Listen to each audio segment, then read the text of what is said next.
Yo, yo, yo, what's going on? Yo, yo, yo. First, aloha, good morning. Good morning, my peeps. Good morning, fam. Good morning. Konnichiwa. Good morning, good morning, good morning. What's up? Aloha, Letterbuck, Alex, Kaizen, Risen, Data J. Good to see you guys.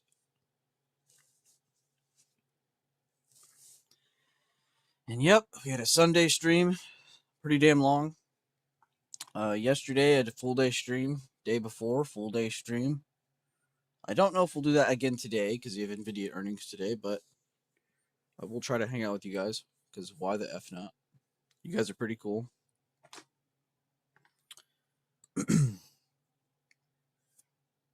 And yeah, share the stream link around. Drop a like on the stream. And yeah, just come hang out.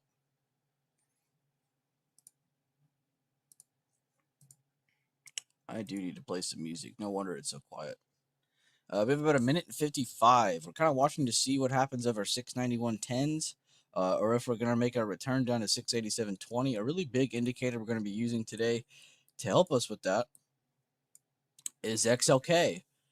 We knew that if we hold from here that we're going to be bullish moving forward. Now it's to see how much more bullish are we.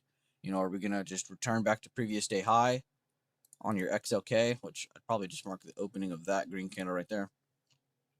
Or are we going to just continue on over 141.80s? So kind of looking to see where we exit on this area for tech. But just a reminder, everybody, we already know we're bullish because we've been holding this. It's can we make it to the next area super quick? Or are we going to require some consolidation first? So that's the really big thing.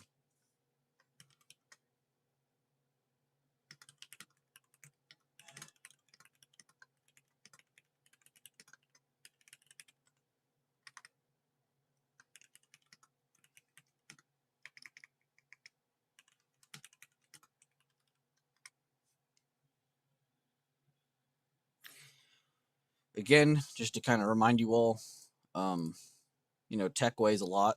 So that's a really big reason we watch tech so heavily.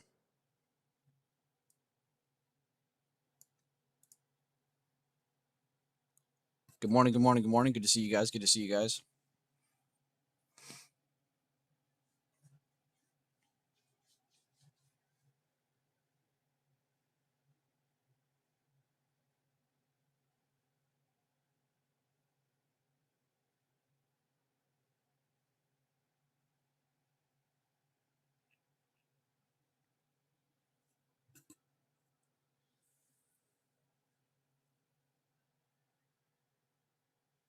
Market's open, by the way.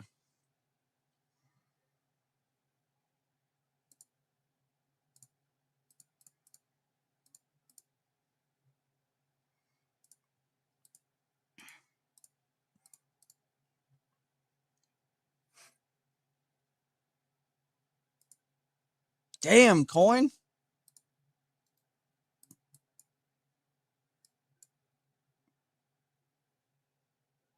It's a 6% open. Yeah, I was gonna say that has to be the upmost on my watch list. Damn, Netflix. I'm just kind of spamming through tickers real quick to kind of keep myself reminded what's up, what's down already.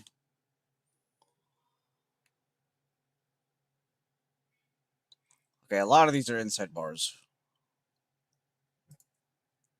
Yep. Yep. Yep. Yep. Yep. A lot of inside bars across the entire market, guys. I mean, I'm not shitting you. Like almost this entire list.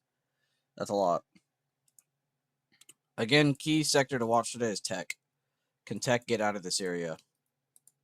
Because if it can, up or down, that should bring on a single directional move on SPY, meaning we should just go up or down. So we'll see. Well, we're up against 691. This is like the level to get against.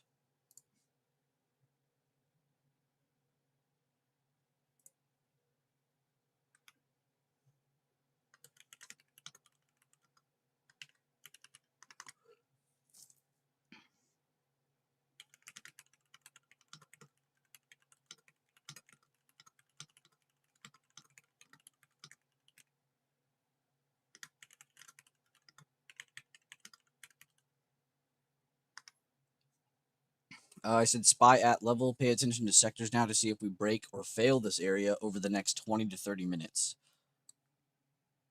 Which I'll probably spam through those here in a second. Good morning, good morning. Be sure to drop a like on the stream. Share the stream link around. Good morning, glad to have you.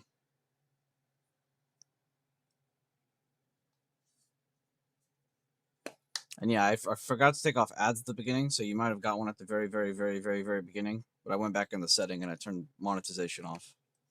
So you should not have ads from my side right now.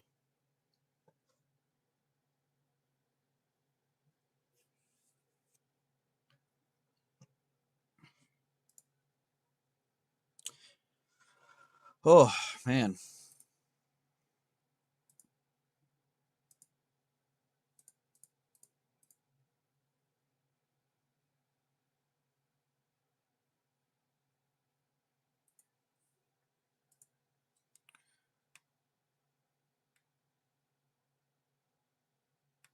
Discretionary is looking really good this morning. Calm just slowing down. All right, nothing to really look at just yet. Positioning, though, Tech's in the exact same spot as SPY.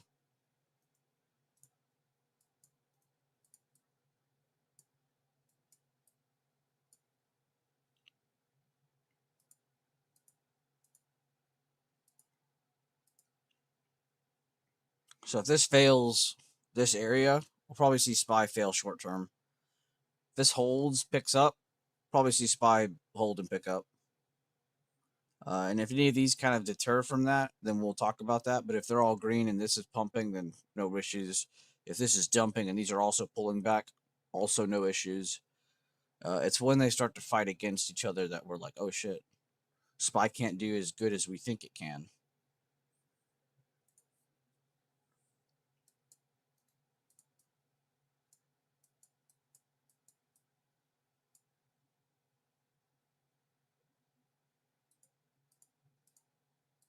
I actually like showing the chart like this because I really do want to show everybody that we are at a huge resistance right now. To surpass this would be just insane. Which I honestly kind of hope we see it. I'm not even in anything. It's just that'd be funny to see.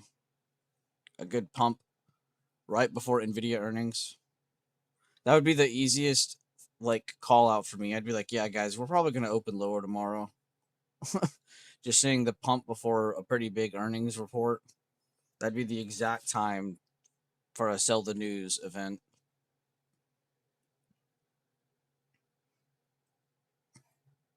Let's see though. Tech sector's still there, despite a very indecisive candle at the very beginning. Discretionary is at that spot that we were talking about. If you guys don't remember, kind of looking to see. I'll start over. We know healthcare is bullish, so we're looking to see, does that go all-time high or is it just going to reject? Staples, we're kind of just using in relationship to our tech chart. So it's down probably because tech is up. That's generally it right here. So not really much to talk about that one specifically today. Good hold by comms. We've seen them, doing really well. They pulled back the other day, got a nice pump yesterday. We're just kind of up against resistance today. Discretionary, they're one of the ones that we really need to see perform a little bit better over the next couple weeks because we have not seen them retake a good level yet. They've gotten over here, but they gave it up the same week. Here we are this week hitting against it. So 117.30s are honestly kind of a problem for your Tesla Amazon sector. Our banks were also kind of in a spot where we thought they were going to potentially recover here, start basing. Huge fail, very beginning of this week. Lower open, so another scary thing for everybody. Higher close, so at least they're back into the range of the previous day. And now we're getting another higher open, but we really haven't taken anything. So it's another just propped up green candle. We don't really know what it's doing yet. And then you have the tech sector, the sector that honestly runs this bitch. And we've been waiting for a move to close outside of this area for a while. We knew when we were moving up the first time that this wasn't a range yet. So this wasn't a range over here, right? When it came down and it did this move, we were like, all right, it's probably going to at least smack its head against 144s. And then that allowed SPY to also move up and smack its head. Since then, we pulled back, got a nice pump into the 140, 180s. I think on SPY, that's I don't want to lie to you, so let's go look. On SPY, that is the 687.20s, right? Go back to XLK.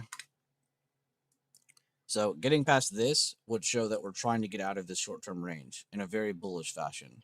So, and this is why I said this is perfect before NVIDIA earnings, because this is the NVIDIA sector, right? So I'm not trying to like scare everybody here, be like, don't trade, don't do nothing, be scared all the time. But you should be scared of the NVIDIA earnings.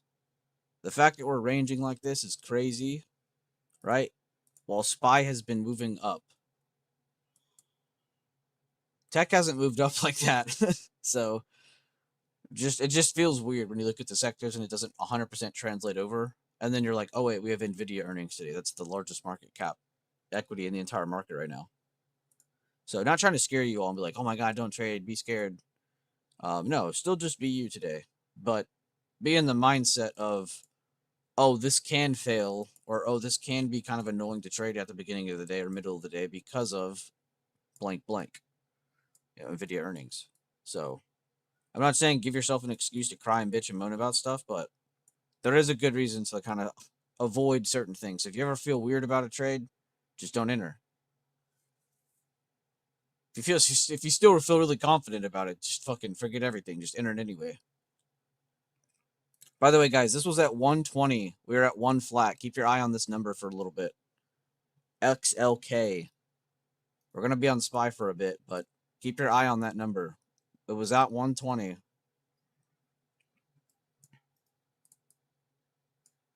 If this holds on and we get a good push over, should see a pump.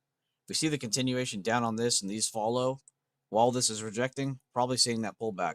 Where are we pulling back into? Let's not just freak out and say 687.20. What do we have right here, guys? If you take your fib from your previous day close to your today's open, and let me actually edit this so we can turn on the forward targets. Not only do we have like ghost targets above 691, we have a target below current day open. So if current day open fails while we see XLK failing, there's a very good chance we're going down to at least 688.80. This is seen as like a magnet anytime we have a gap up or a gap down. This is the Leland gap fib. Shout out to Leland. Now, if it pumps, which that wouldn't be surprising because we just gapped up. Again, that's good momentum. And if tech's pumping, I don't see what. Look, it's already back to 120 almost. Then you have good dotted line targets that at least say, hey, there's something here. Instead of us saying, hey, let's pump to 696. So there's something there after this gap. So that helps us out because there's a lot of good info.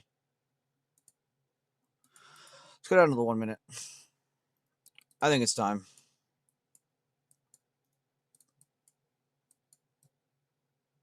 I want to leave like all 3 levels in there. And good morning, everybody here in the Discord as well. We got Seth, JC, Kevo, Mike 2, Monclesi, Spicy Pepper. Good morning, guys.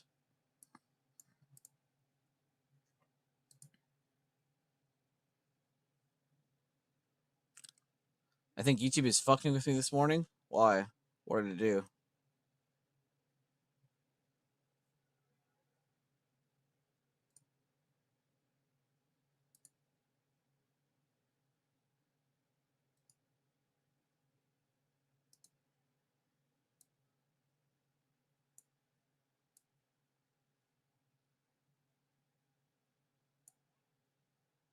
What's up, Kevo? What's up, Seth? What's up, guys? What's up, Monclesi? Good to see you.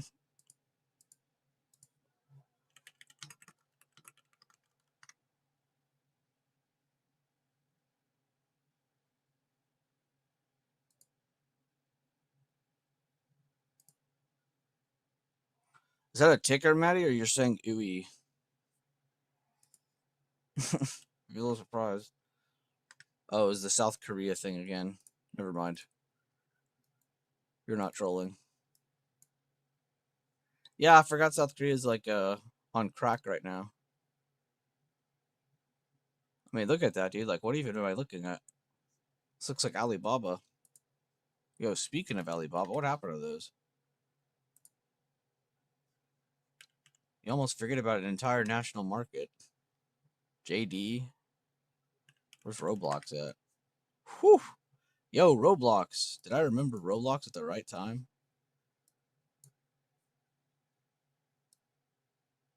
I'm always impressed by this one. It's a lot of money in that shit. All right, let's go back to SPY. Not like we went anywhere, but let's go look. So again, guys, kind of keeping my left eye open on this number right here and to see if these are all failing with it or not, or if this is pumping or not, to kind of give myself kind of a secondary add-on outside of just watching SPY's price action. Let's leave it like this so we can see enough. Chart looks a little weird today, but it's okay. I wasn't accepting chats. LOL, they showed feeds and vanished. Good now. A less red day. I wanted to try calls, but I had no balls. It's been 1, maybe 2 red days. I'd rip.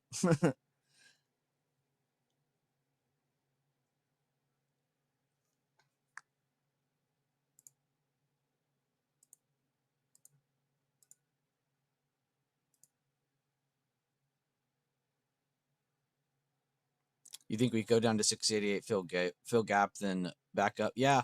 Honestly, I wouldn't be surprised if we just have a weird struggle at the beginning of the day. It's going to be one of those days. We had a really, really good Monday and Tuesday, and we just had another move up already this morning. So it doesn't shock me that we didn't just go up or just straight down already.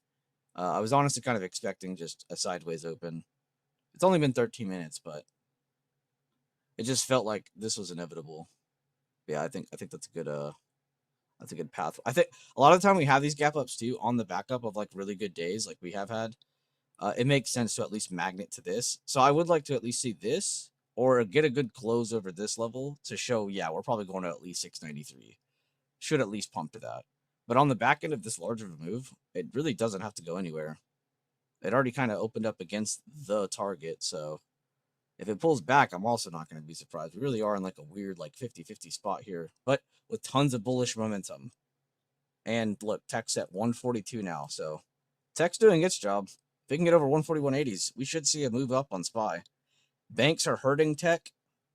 It looks like discretionary is hurting Tech, but they're still above today's open and previous day high. Keep your eyes on that. Comms, honestly, looking good. Above 116.30s. They're way above previous day high. And then our outliers. These don't really matter as much. We'll probably see this pullback as Tech pumps if that happens. And this one will just kind of do its own thing because that's what it's on. But it's particularly more bullish than bearish right now. It's against all-time high resistance right now.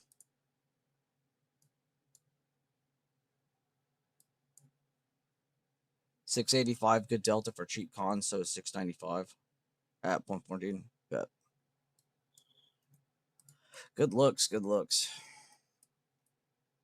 I'm not gonna lie, I did not sleep that well last night.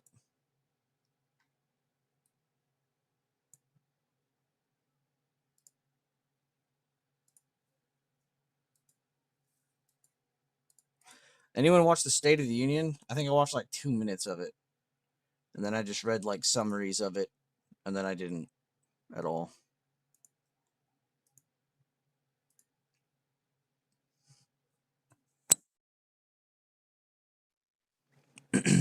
Good morning, by the way, Maddie. I don't know if I said that.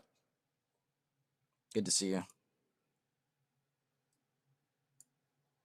172. Tech is literally doing its job. It needs help. It needs help, guys. We talked about this. It needs help. It can't do it by itself all the time. It needs help. Healthcare is doing its job. Comms are trying to do their job. This is not enough, though. Discretionary and banks are also pulling back still. You son of a gun. And that's why some of us are probably looking at SPY right now going, what the F? Now, we did get a close over, and we have a Tech move up. All anybody is waiting for this to pump more is for literally anything else to join the fight. If any of these go up, or if this just continues to pump on its own, we can see a continued move up on SPY. Is everybody on the same page? We're good? Look at that, new higher day. Who would have thought? So we finally have a close over with XLK moving up. Just to double confirm that again, saying that a second to third time. Banks, discretionary, need to pick it the fuck up. If comms start pumping, I don't think I'd complain either, which they're doing great right now. I say they're doing great because you can see they're holding over 116.30 and you can see a clear retest of it. It's just obvious bullish price action. Not looking for anything special.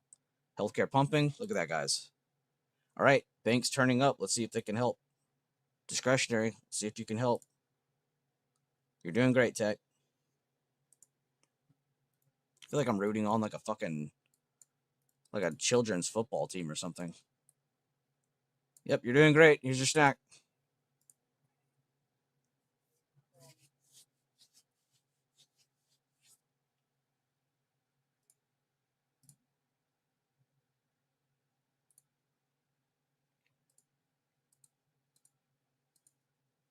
Nice, Kevo. Nice.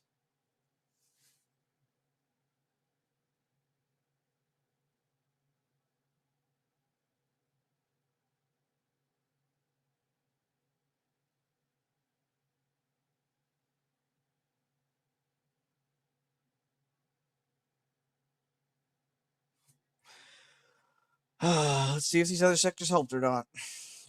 What the hell, banks? What the hell, discretionary? Healthcare and comms are doing their job. We need these two to help. And this one needs to keep going. Or this is about to be the worst timed push on SPY. They hit one ghost target, by the way, from gap up. I didn't say that, but they did that. Not like that's that crazy because we were very close to it, but I think it's smart to at least use them as like a whole.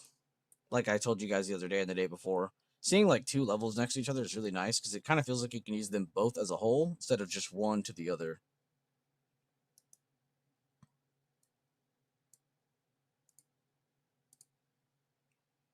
Busy work morning, but asa. What's up, Carter? Good to see you, brother. Hope you're doing good.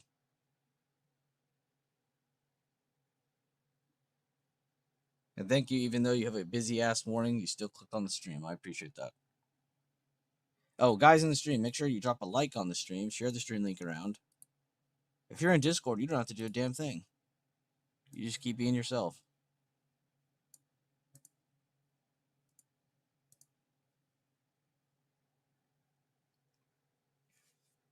All right, Tech, you're still doing great. Honestly, I never doubted you. It's these other ones I'm kind of doubting. Like discretionary. This would be our Amazons, our Teslas. Let's go look at Amazon and Tesla. Where are y'all out on my list? What the hell? Oh, here we are. I mean, Amazon's not doing bad. Let's let Tesla. I mean, Tesla's not doing too bad. All right, well, what's up with the rest of the sector? We got McDonald's. Hey. We got Nike. Hey. We got Home Depot. Hey. Okay, so never mind. There are a lot of discretionary weights down. Tesla, come on, man. Come on. We were just kidding. Go back up. Nothing is helping tech right now. I'm going to be honest with you guys. Comms is, and of course, healthcare. But like I said, this is an outlier. So I'm not as focused on it when I'm talking about tech. It's mainly these top four right here. And really, you want to see Y and C. I talked about this in depth like crazy yesterday. You really want to see K, Y, and C going together. Y is going down, C is doing great, and K is doing great. So SPY should be going up just ever so slightly. But it could be looking a hell of a lot better. Actually, you're seeing a red print. So even that tech push wasn't enough to get a green print. That's crazy. Come on, something help tech.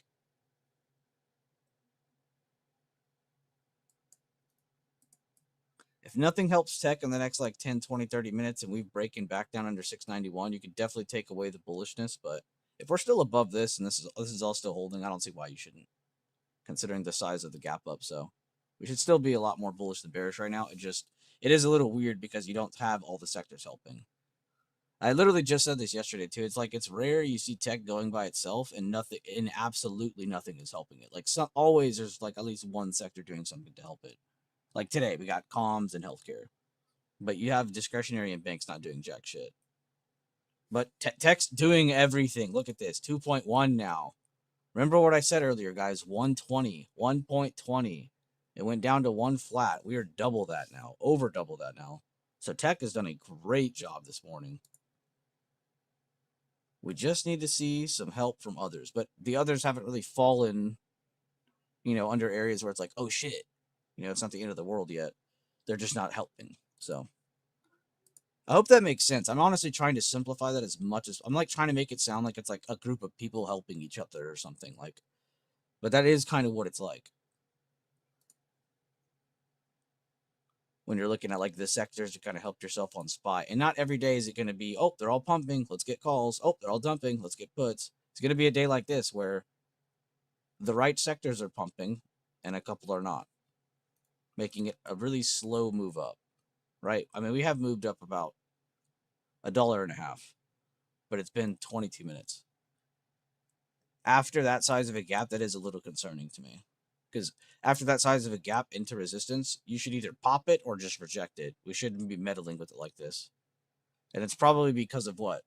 A mix of sectors not going the same way. It almost has nothing to do with SPY. Well, actually, I guess it does, because that is SPY.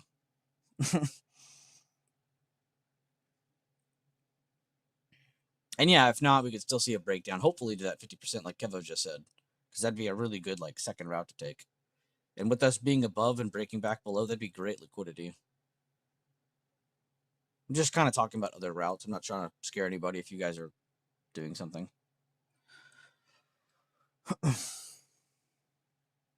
I think it's smart to think about every route the price can take once you have certain context, because then you can kind of point out when you're right and wrong instead of being like, well, I'm just going to lie to myself and keep holding, or I'm going to lie to myself and get in randomly and try to get lucky. Like, no, that's like throwing a dart at a board. Don't get addicted to that. Correct, PMH. I'm targeting again for either way. Bet, bet, bet. I like your plans, Kev. I like your plans. You're ready either way. Nothing's getting by you. Hope you're having a good morning, by the way. And anybody else is in here. Alst, I saw you join. What's up, my people? Mike, too, good to see you. Someone else joined, I'm sorry, but I'm glad to have you. I saw Spicy Pepper in here as well.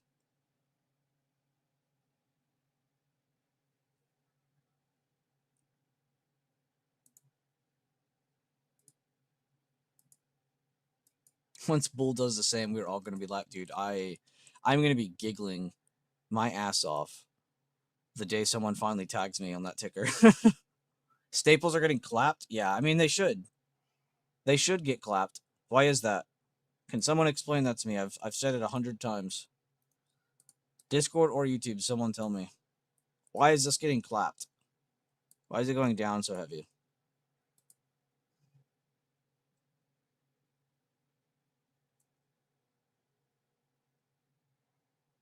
Maddie got it. Who else can get it? Netflix and Cavo, we are killing those as oh dude, yeah, Netflix is like I honestly am surprised we are getting such a generational opportunity like Netflix. Is it gonna be possibly be a boring hold for a while? I sure fucking hope so. I honestly hope everybody forgets it exists. So then one day it just fucking skyrockets. I sound like a kid hoping for a rocket to go up. Nobody but Maddie knows why this is going down.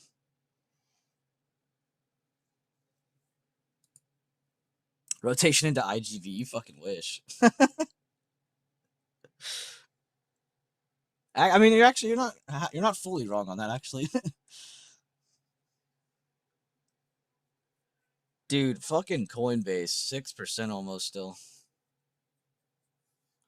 But Maddie got it. Rotation into tech, if anybody didn't know the answer. This is pumping, so it makes sense this is pulling back. Which honestly, this is a good thing to see when you see tech pumping. Because it shows, okay, they are actually going up. What the hell, discretionary? They're red now, guys. Comms, no. We were just kidding. We're just kidding. Go back up. I'm not even in a trade, but I wanted to see this go up. Banks back over today's open. I mean, I guess they've been that, but good higher low over today's open, I should say. Ooh, healthcare pulled back too. Son of a bitch. Poor tech, man. And yeah, look at SPY. Poor tech. Doing literally everything it can.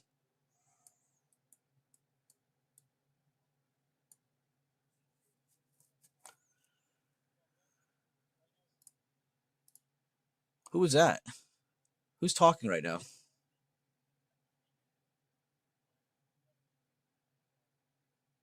Oh, yo, Kevo, you're unmuted.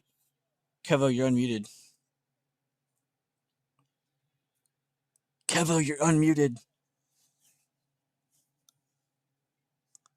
Kevo!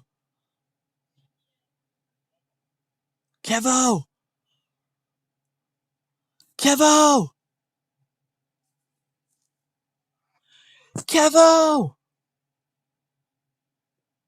Does he have me muted?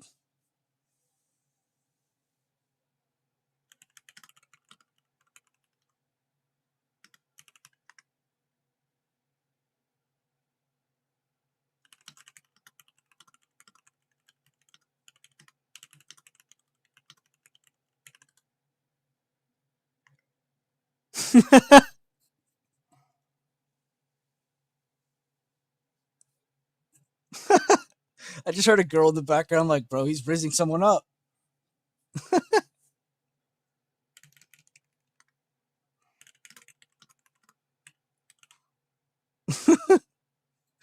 I love Kevo. I heard him in here, but he didn't say anything, so I was like, all right, I won't tell him yet. But then he started talking to something like, okay, maybe I should tell him. That's funny. Should have put those TXN games. Oh, wait. What actually happened to them today? They should be up today, right? Hey. I guess not. Oh, I guess to be fair, the semiconductors really don't need to move today thanks to this bad boy. Look at NVIDIA before earnings, dude. This puppy has NVIDIA, or this puppy has earnings today. I almost said this puppy has NVIDIA earnings today. Spy. What are you doing, Spy? Still holding on for dear life. I'm gonna be honest with you guys, it is a little concerning that tech was by itself. I mean, if it had discretionary help, that would have been nice. It had the help of healthcare at one point and comms, and we still only got like, what was that, 0.7% on SPY? It's not really that big of a deal. Now, if discretionary can bounce now that it's filled its gap, that would be something. Because tech is still up here, so it's not like it lost its like momentum or anything. So let's see. Does SPY have a second chance of going up right here? Will this chance be better? Or will all of these start to fade away? We're going to just keep spam clicking through to kind of get the whole story. If you guys have contracts you're looking at, please feel free to share them. Don't share what you're doing because none of us need to know that. But just point out, what are you looking at? But don't put yourself in a position where you're like, I'm in this at 0.58. Please follow me. Stop loss 0.55. Like, don't do that. That's not trading.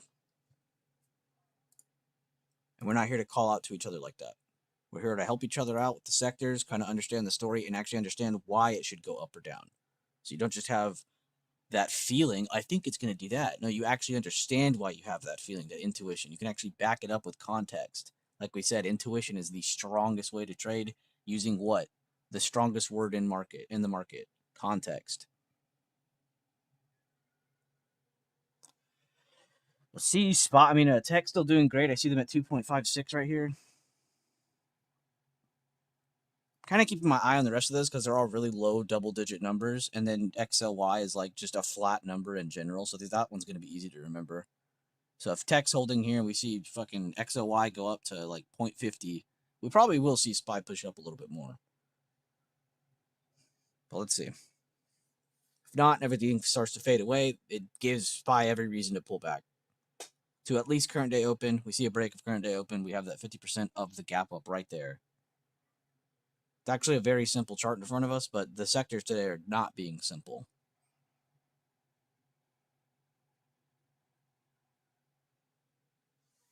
I hope a lot of this makes sense too. I'm honestly not trying to like speak too fast on this because this shit's very important.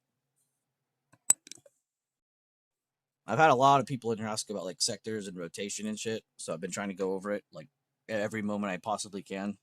But I'm trying not to force it. But this is generally how much you should be looking at your sectors if you're this close to trading SPY all the time. It amazes me how many people like you go onto like Twitter or like social media apps and stuff and just kind of read people's comments. You will literally never see someone say, "Yeah, I traded SPY. That tech sector helped me out today." Like, literally no one breaks up SPY. They just say SPY, SPY, SPY, SPY, SPY, Q, Q, Q, Q, Q, IWM, IWM. But they never say what part of that helped them. What part of that sector did that move for them? If I see SPY dump today, what is my first thought? I want to see what sectors made it do that, because that would have helped me. You see 2 or 3 sectors dumping under current day open, and they're the heaviest sectors. I mean, shit. That's telling you, damn, this is a weak ass SPY chart. I need to start thinking about shorts. Let's try to find a lower high, stuff like that. Like right now, like everything looks kind of like shit except tech. What is SPY doing? It's setting a bearish retest under our first bullish target to the upside. That's very weird. If you feel like it's weird, it's because it is. I think that's like the perfect word for that. My gut is saying weak now. Yeah, I mean, it definitely feels weak. It just sucks because you have the literal strongest sector doing everything it needs to do. So that's why it feels weird to not want to short so instantly as well. So if you guys feel like, oh, I don't want to get caught early, that's probably why. It's because tech's doing such a great job. I don't blame you. I'm in the exact same seat as you. This is the exact point in the day to not jump trades a bunch, because too many times you're going to get caught early. Unless you're just trying to get like the end of the momentum, then that's fine for like a quick move, because you probably will be okay. But yeah, liquidity grab perhaps. I agree. We'll see. We'll see. I see discretionary still going up a little bit. And it's not a lot. It's not a lot at all. But it's still holding. So I'm kind of keeping my eye on that one as well. Just to kind of give tech, the respect it deserves. It did go up a lot today, so I think we should check out these other ones and see if they're also going to go up or not. I'm also flipping back to this, as you guys can see, just to kind of keep my eye on the ball. You're still in 685, bet. I honestly kind of like your risk on that. I just don't like XOK going up, like I said. I'm not trying to pressure you or anything. But keep your eye on that, because that could be your early indicator of like, oh shit, I'm wrong. Let me get out quick. And if it starts dumping, you're like, oh, I'm fucking right. Let's go. You'll know pretty quickly. I hope you'll like these little examples I'm giving. Like, I feel like an idiot sometimes when I'm talking like that, but it is like the most simple explanation, in my opinion. I'm like talking to myself in third person all the time in here.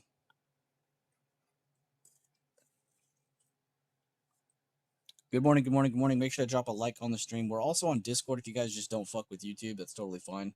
If you don't have YouTube Premium and you don't want to watch ads, that's awesome. You can just join the Discord. What's up, Jiatsu? Good to see you, bro. They're very helpful. Thank you, brother.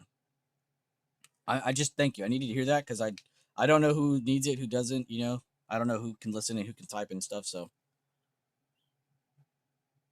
But the sector stuff is just so fucking important, man. And I'm serious, like, challenge me. Go online right now and look for people to talk about this stuff. It's not there. It's not like I discovered fire. This is stuff that anyone can access. This is out in the open, and I think that's why people don't use it, because it's just openly available. And I see discretionary did drop a little bit, not a lot. They're kind of back to where they were. I kind of have 2.55 in my head for this one and like 0.10 in my head for this one. So they could pump from those numbers. We're looking good. If these double digits can pick up, we're good. That one should keep dropping if this is up. We'll see, though. It might come back up if these all pull back. Which that would be pretty funny considering what level staples are teetering right now. This is a bearish retest level. They went back above it, closed above it, and pumped another day. Didn't get over the new high. Lower open. Probably getting a lower close today. Which this would be a...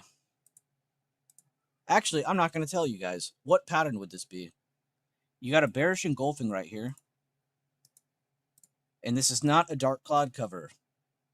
So what is this? Remember, when you get a higher open and a close past the 50% of the previous day, that's a dark cloud cover. But when you get a lower open that closes past the previous day, what is that?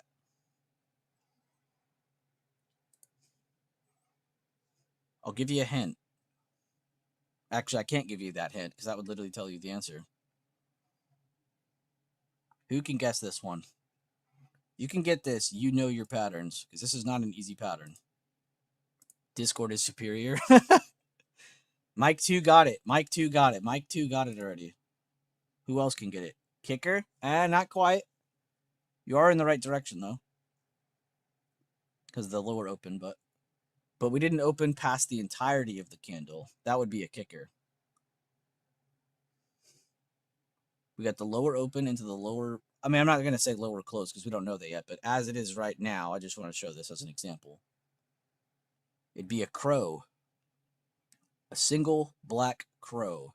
This is a very weird pattern because this isn't like one that everyone is looking for. I feel like a lot, especially in my chat, a lot of people are looking for like piercing lines, dark cloud covers, kickers, gaps. I mean, you all love gaps, and I love that. But crows and soldiers, these are definitely not as like identifiable, I guess is the word I'm looking for. Like it's hard to look at it and be like, oh, that's a crow. Oh, that's a soldier. Oh, that's this. And these can be seen as two different things, right? So the fact that we're seeing this, if we were seeing this by itself, I don't think I'd be that like eh. But the fact there's a bearish engulfing here, the high they couldn't get past is that bearish engulfing, by the way. And then we get a crow here. Let's say it closes like this. This would be a very clear signal that staples are cooling the F off. Very clearly. Because it's not just one, it's two against the exact same spot. So, but I like to call that out because crows can be seen as like kind of reversals, but you don't want to see them by themselves, like in this example, or even as continuation patterns. Let's say it's already broken down.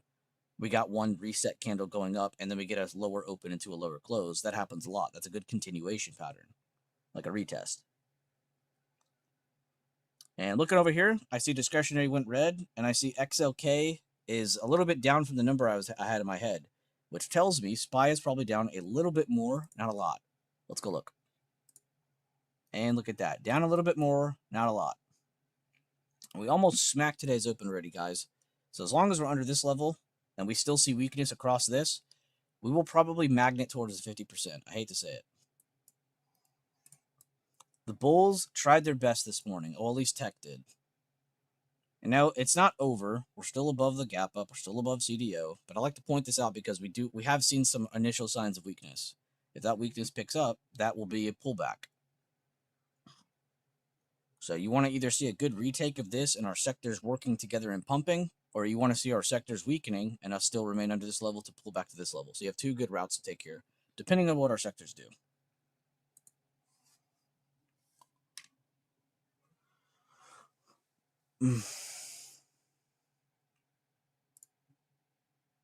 Good job, by the way, Mike, too. You've been fucking on it, dude. I think if I asked you 10 questions, I think you've gotten all 10 right. You're like 10 for 10. Not that you guys need to get my questions right. Like, that fucking validates you to be a good trader, but it's kind of fun to put you guys up to like a quick little challenge to see if you get it. You've been getting it every time I throw one at you. You're dialed in another 21%. Not bad, Kevo. I'm seeing this now.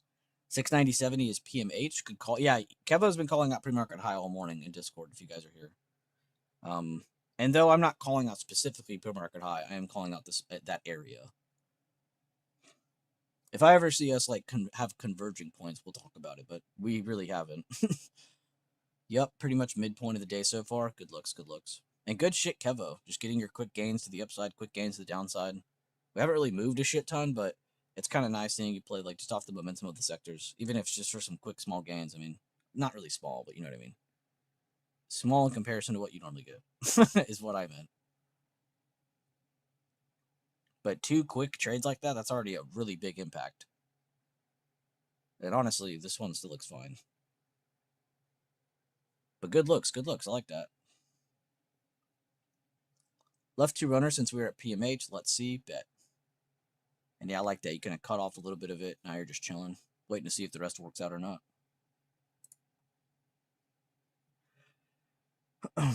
And remember, I'm not in TXN, but that guy that spent like $3,000 on that trade is still in runners on that. So I'm kind of curious to see what he's going to say.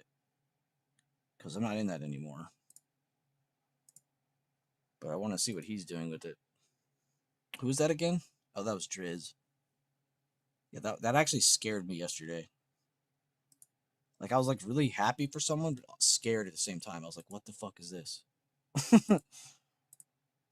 It's been a while since someone's like slung money on a swing like that.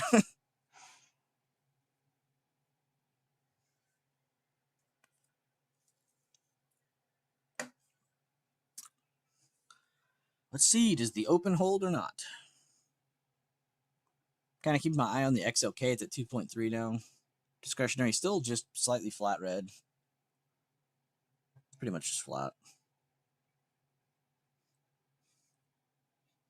And you don't have to do the numbers thing like I'm doing. I'm just doing it because I don't want to switch through charts as much while I'm watching SPY. But you guys can go spam through the charts as much as you want as well. You can do it whatever, take whatever route you want on that.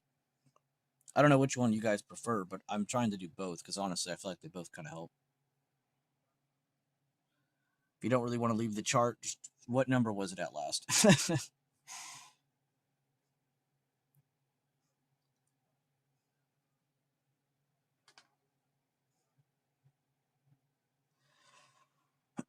And man, I started unfollowing tons of traders the other day on Twitter from all that stuff we were talking about. And man, there is like, I got out at the right time. There is so much drama happening on there right now. We got out at the right time.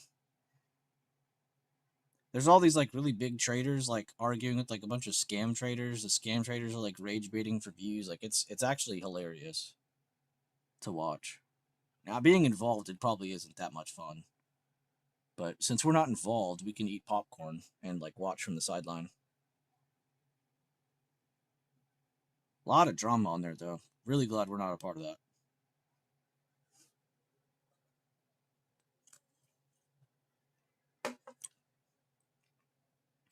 Why can't people just focus on what they're doing, man? Just focus on the charts. Focus on the people in your community.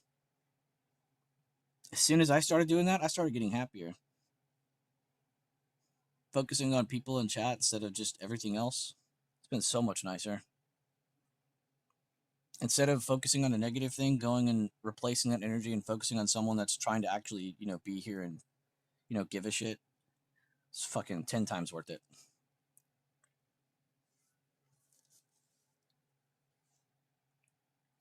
And then you see that person like catch a trade on their own. It's like, oh my God, it's like the greatest feeling in the world. Nah, you're good, Keva. You don't have to apologize, man. You're good, dude. You didn't. Nothing came through the mic. I just didn't want you to say something and you were unmuted, or someone say something. Not that we can get in trouble with Discord for like saying certain things, but like, I'm just looking out for you. I've had plenty of my friends in the past like be unmuted in here and not really notice, and then they say something and it's like, dude, you're literally not muted. We used to have a lot of idiots in here though, man. I had a lot of dumb idiot friends in here at the beginning. I'm really glad we're all past that. I'm not gonna name names because that would just be very toxic, but there are a lot of really people in here at one point. Everyone's here to trade, but not everyone has the same like plan for the community. Some people just want to be here to be here. Some people want to be here to get, like an ego build, hey everybody, check out how good I'm doing type shit. It's just we don't need that in here. I want to see how good y'all are doing, but we can do that without having an ego.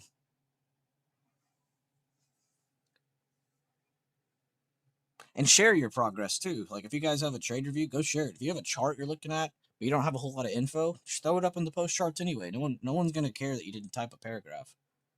Just show us what you're looking at. And the reply thing. I think the reply thing is so important. If you post something, reply to it yourself.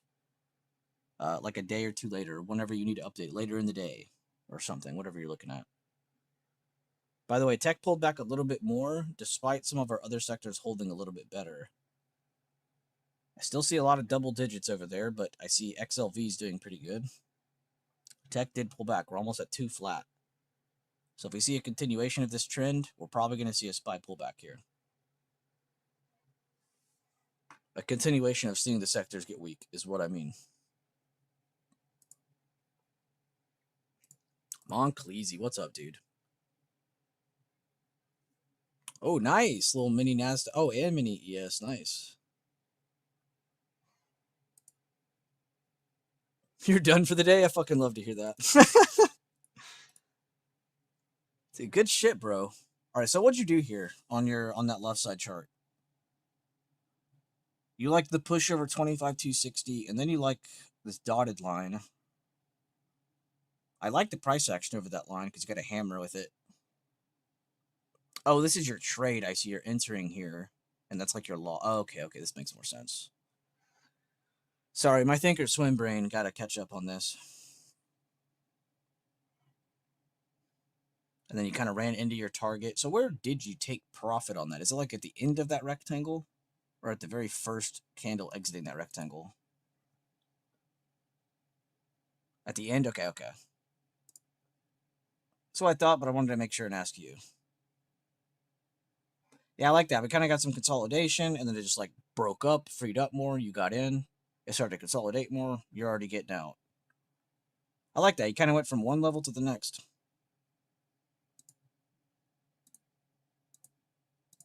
Good shit, dude. Huge W. And good to see you, man. I like always seeing like some of these like older names come in here randomly. And just like kicking ass and then like just all right, see you guys later. There's so many of you that are like that in here now. So many like people that are just like have been here for multiple years. They just randomly show up. Hey man, I just caught this. Check this out. I totally don't mind it. We got a lot of people like that now. So what's up, Chimera? My goat.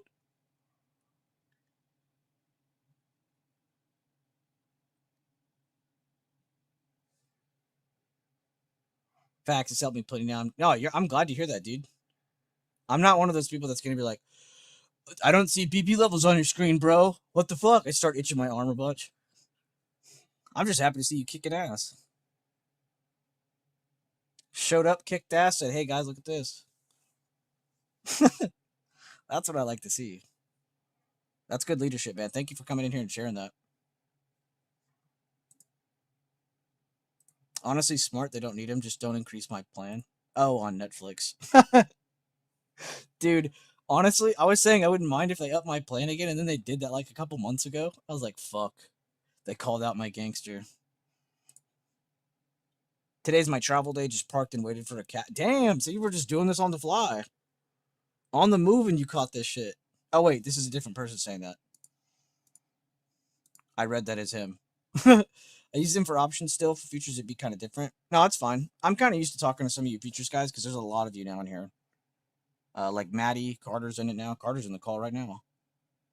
There's a few guys that have moved from options to futures and are just kind of like buying shares of stuff, investing in things, and then like trying futures out. But I see a lot of you still using like a lot of like the core stuff, like retest, open range breakouts. Like I don't really care how you guys word it, but as long as you guys are in that direction, I don't care because it should be good. I'm switching chats because I can mix my music here.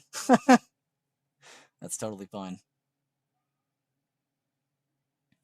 Asa. I bet the audio is a little bit better in Discord anyway. Like my voice audio, and like the time that I say something, it will come out the next second. Discord, even without any delay, there's still like 2-3 seconds delay, but that's just because of connection, not because of like latency. Well, actually, I guess that is latency. What's up, Letterbuck? Good to see you, brother, and whoever else joined. I don't even know anymore. Right now, we're looking to see if this is going to dump, because if this gets worse, my bad. Let me not just say this. If XOK gets worse, it should dump. Right now, we're seeing XOK get a little bit of a bounce after a short-term pullback. So now we're going to see, do the other sectors look like shit or not? Because if this keeps pulling back, that doesn't help tech. If this keeps pulling back, that doesn't help tech. So we need to see these recover a little bit better for this to look better. And then if this looks better and those look better, this looks better. If not, then we're probably still pulling back. I just want to make sure we're all on the same page on that. Regardless of what you guys have on your screen, these sectors are definitely helping us kind of just guide us, really. Leading us to the hole. We're a golf ball right now. We want to go home. But good shit, Moncleasy. And Chimera, you said today's my travel day, just parked and waiting for a cab. Well, I'm happy to see you, dude. Josh Hart, good to see you, bro. Everybody's in here.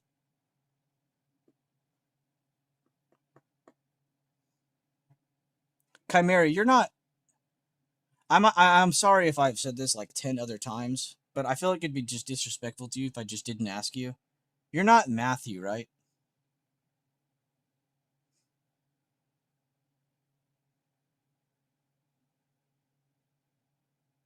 Both streams open, you're an actual goat.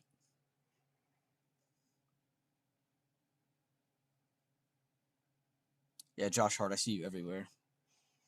Every time I check my posts in Discord, you're always reacting to them, so I appreciate that.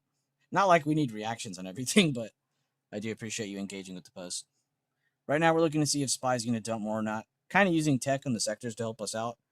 We look like we're about to dump, but things are holding on for dear life right now. Tech's doing a really good job of bouncing. Bank's not getting weaker. If this ever pumps today, I almost want to say that it'll be the worst time. Like, watch this teeter off and tech or discretionary starts pumping finally. Like, that would be the most annoying thing. Because you want to see those go together directionally, but they're going the opposite direction today. Meaning our tech sector is split.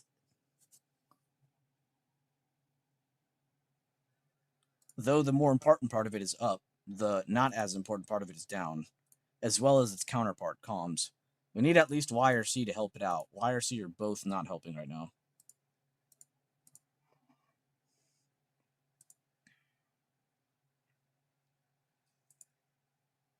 If anybody needs an explanation of what the hell I'm saying, by the way, on these, please just say it. Don't just be lost. We love the sectors in here. You are, Matthew. Okay, I thought you were because the timing of you messaging me and commenting on my videos was like too perfect, but y'all's names are different and it always makes me forget. So I am sorry for having to ask you that again. Because I know for a fact I have asked you that like 3 times at least. That's what made me think that too. I was like, I think this is him. So I am sorry about that. I 100% have. I 100% have asked you at least once. Because that's how I remembered it. I was like, Matthew, are you Chimera or is Chimera you Matthew? Like, I never remember. But now I will probably not forget now that I've had this core memory. But I do appreciate you checking out all the videos, man. If you actually went through those were all really good videos you were commenting on. The longer explanation levels video, like I sent yesterday, because that Dan guy asked me a really good question yesterday. And he's probably one of those people that can't always be in the stream, so it's totally fine that he asked that. But basically just asking like, hey, do you still use emerging candles, or are you just using those key levels, or what are you doing? And just kind of showing him like anyone can really do whatever they want with these levels, as long as you're still marking the key levels, right? So if you want to spam your chart with emerging candles, halfway points, gaps, left side price action, recent price, go ahead, do it all. If you're someone who can handle that. If you're someone who only wants a couple levels on your screen, guess what? You can take that route too and have less levels on your screen. But you need to all have the right levels on your screen. What levels decide direction? Current day open, previous day control point, right? What are emerging candles at that point? Are they as high priority as that? No. Are they still really good levels? Hell yeah, they are. But are they priority? No. So that's what I like about these levels. It's like you really can treat them your own way now that we use context. I would say it was kind of a fumble by me until we like really picked up on using context the right way. Not just over pre-market high, go to previous day high. What is that? Why do I say that? Because that's a route we see a lot of the time when we see a break of pre-market high in certain scenarios, right? When we have a day that's like flat from the previous day, right? And it's breaking over pre-market high and has room to the previous day high. What is that? It's like a route. It's like a scenario, right? Think about all the other scenarios. Under current day open, go to the 50% of the gap up. Above the current day open, go to previous day high. You know, like these are all scenarios we should all be trading. We shouldn't be trading anything outside of that. And there's so many of them that you can trade. So what should you be trading around the most? Current day open, previous day control point, by far. On gaps, what should you be trading around besides those two levels? The 50% of the gap. So it doesn't matter what levels you have on your screen, as long as you have the right ones on your screen. Or at least understand above this level, I do this, above that, I do this, below this, I do that. You know, the conditional thinking of things. Not just going, I hope this breaks and it dumps. Like, yeah, I hope that too. But behind that hope, I want to also see this sector breakdown, this sector breakdown, this sector breakdown. Like, you got to add some good context to it, some reasoning, something to actually eat off of. That's why we take What we can, a retest because we are still overall up 100%. Retesting the GP again. Spy's still trying to hold the open. Good looks, Carter. And yeah, good curl up there on that 1 minute chart. I know I'm not on the best time frame, but I'm just trying to flip through them. And yeah, Tech's still bouncing. I don't see anything getting worse. That was almost the best time of the day for a dump. But you guys see how we're going up and down with the sectors, but not one time of the day have we had all the sectors working together. You're literally witnessing just a mix of sectors today. So that's why we've seen good moves up, good moves down, potentially good setups that could have led further outside of range, but didn't. And we could see that because the sectors weren't all perfectly in unison. And honestly, this is the price action I was kind of expecting. Like I said this morning, just again, kind of expecting up and down. We have a really big news event at the end of today. The largest company in the world is reporting their earnings today. The largest company in the world by market cap, that is. Nvidia.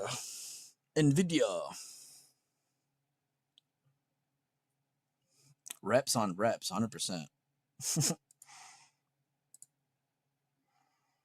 Oh, Carter, let me see this. I didn't see this yet. Magic.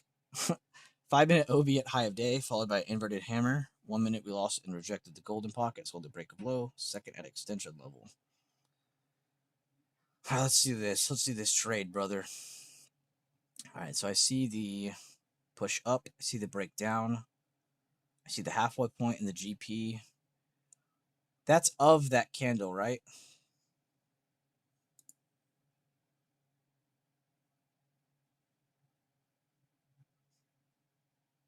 Five-minute outside. Yeah, okay, that is that. So I was getting my grip on that. Okay, then you're taking the breakdown of that. Okay, that makes so much sense. Damn, you kind of took like a hidden lead test. Like I say hidden because you can't see it on the 5 minute, but you go to the 1 minute, it's clear as day. Damn, nice. Not gonna lie, I kind of like that. A little risky because it's just like at the high of day, but that's literally the only time I think I would say that's okay. It's because it's like the breakdown of that, the 50% of that. So you're taking like the literal closest to the lower high of day as you can, which I honestly can't criticize that because that is technically safe. Risky for a beginner trader is what I should probably be saying, Carter. Not you. Okay, good. I'm glad to see you say this. You said, which is why I sold so fast. I fucking love that you typed that. So he entered a kind of a risky trade, and understanding that, knowing he isn't just going to hold it forever. I fucking love that because Kevo did the same thing. He got into 2 trades today, and I couldn't really criticize him because they were good parts of the chart, but it was just a little early for me. And then they did pretty good for like quick scalps, so I really can't criticize them. Same thing with you here, like bit of a risky one, but it makes sense. Like I said, that's the closest to lower high of days you could probably get is breakdown of that first 5 minute. That's why I can't credit because that's technically correct. But like I said, everybody's different. Comfortability is different. And we see where we held so far. Yeah, the pull up. But you did good with that. If you had entered any later, it would have been like, I feel like you're just chasing now. You had to either enter there or not enter at all. Is what I mean. But you've seen this thousands of times, Carter. So for someone like you, that's probably not that risky. I just meant like for someone who might be seeing that for the first time, they're like, why is he shorting high of day? I mean, technically he isn't. Shorting lower high of day. If we don't stick to those rules we placed before, we will never succeed 100%. I am glad to see you take a trade like that, though. I'm not going to lie. But I'm really, really glad to see you say, which is why I sold so fast. Because I forgot what my example used to be for this. But people would always be like, how do you know when to exit or whatever on like trades like this where it's moving fast or moving slow? Or it's like, I mean, I think about my entry. Like, how was my entry? Was my entry aggressive? Then my exit needs to be aggressive. Was my entry super passive? Well, then I could probably hold my trade a little while. It's like it almost all depends on how you entered. Did you enter an aggressive scalp? Then you should probably exit as an aggressive scalp. So yes, it should be pretty quick. That's what you did yesterday. I posted it in review. Bet. Let me go see. I might have seen it, but let me go double check. Oh no, I didn't. I didn't see this. Yeah, Chris was the last one I saw yesterday. My bad, Chimera. Let me read this. Actually, a really detailed trade review too. This morning, I took a single contract 682 put off PDCP for a scalp back to. Oh my god, my bread and butter. And at 0.97 out 1.65 for 70%. Huge gain. Once we held CDO, I entered 2 calls. Price pushed back up to PDCP where I trimmed, then held for a push towards PDO and cut it. Although there was a good volume, I had other things to do and didn't want to get greedy. Both trades had clear stop losses and targets for me. Let's see. I'm looking at your chart now.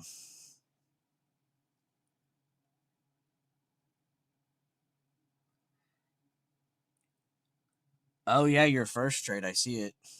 Yeah, your first trade is honestly kind of fucking risky as hell. Let's go look at that, though.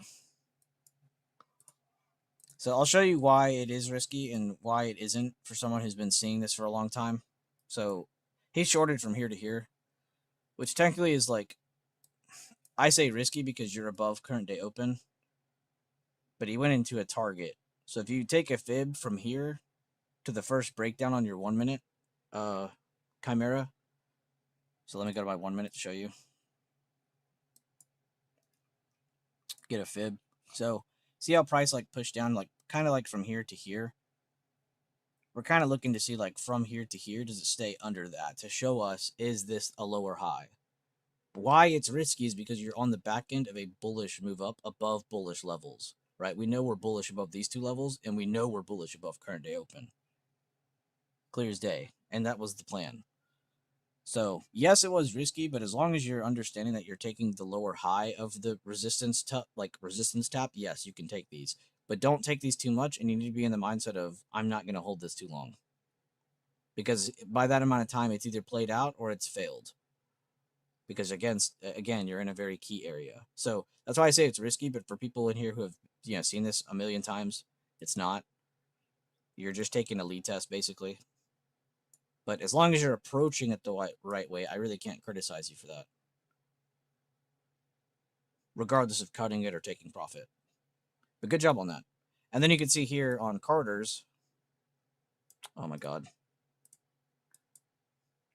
it's kind of the same thing. I'm not even on the 5 minute. I'm still on the 1 minute. Go from the high to the low.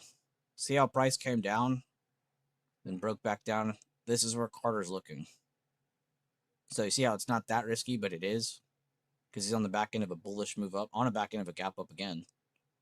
But because of the breakdown of whether it's a ghost target or 691.12, there needs to be something that it breaks. So it has to break something as 1. Then you go from the high to the low on whatever time frame, and then zoom down to the 1 minute if you can. So if you draw on the 5, go down to the 1. If you draw on the 1, stay on the 1.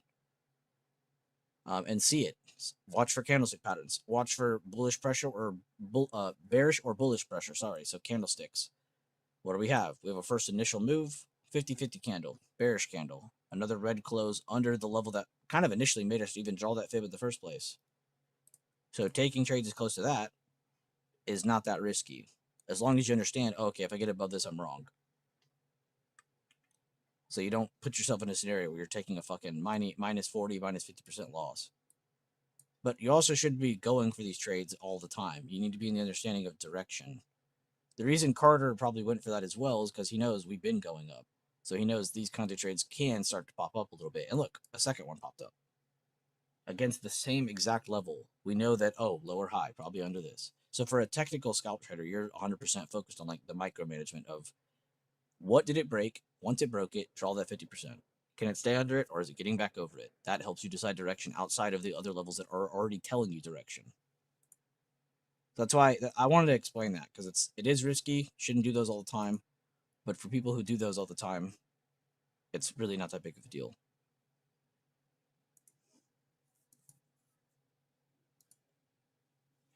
I try to be as thorough as possible for good feedback and other people's learnings. 100%. Nice. And yeah, good. You should, because none of us are perfect. Me, Carter, none of you. Not a single one of us in here are perfect. Not even Leland. Leland's not even perfect. Both trades had clear stop losses. The targets for me, the first trade was rounding top with intuition, and then your second trade, I don't have much to talk about because it's just a good bullish retest. You're above current day open. You should be bullish. You just saw a bullish hammer, and then there's a 3-bar play on your chart that followed that. Up, sideways, held 50% of previous candle, up again. Really nice 3-bar play to like kind of double confirm, hey, my entry is good on my call. Really good trades, Chimera. I wish I would have saw this yesterday, dude. Seriously. 10 out of 10. Not even trying to be like overly nice, dude. That was a really, really good fucking trade review. Really, really nice. And hopefully I made sense with the 50% thing. That's basically just the lead test. I mean, that is the lead test. That isn't basically, that is.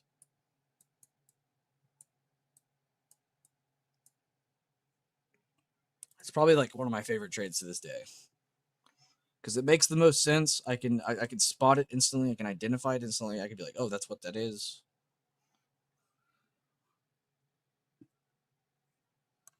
It's a fun play on words too. Lower high retest, or with Leland's name, Lee test. I like the name of it.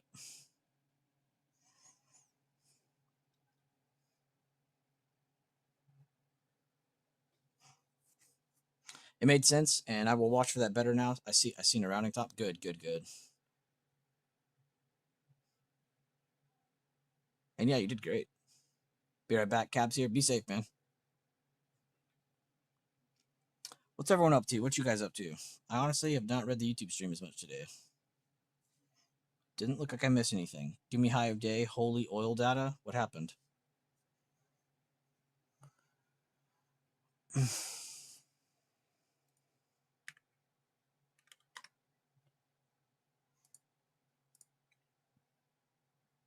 Hello? Been a long time since I've seen this chart. This is the oil futures chart.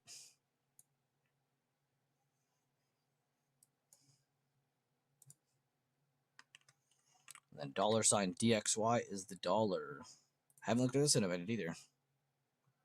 It's another thing you can use too. I don't want to get into it right now, but you could use the dollar and crude oil and crypto to kind of also help with rotation if you want to look at outside markets. I say outside markets, it's not really even what they're called. Dude, I haven't looked at this in forever. Probably since back here, honestly. Oh, no, I must have, because I drew something over here. It hasn't done shit. The dollar's just down and out right now. It hasn't fallen much further, though. Kind of got this, like, weird curl to it now. The dollar starts going up, that could be bad for the SPY, because as people pour money into the cash and bonds, they're probably pulling money out of the equity market. So it is kind of smart to keep an eye on this, because as this rises, technically SPY should pull back. But they don't always go the same. Like, if the dollar goes up for 2 years, SPY isn't going down for 2 years. Well, at least I would hope not.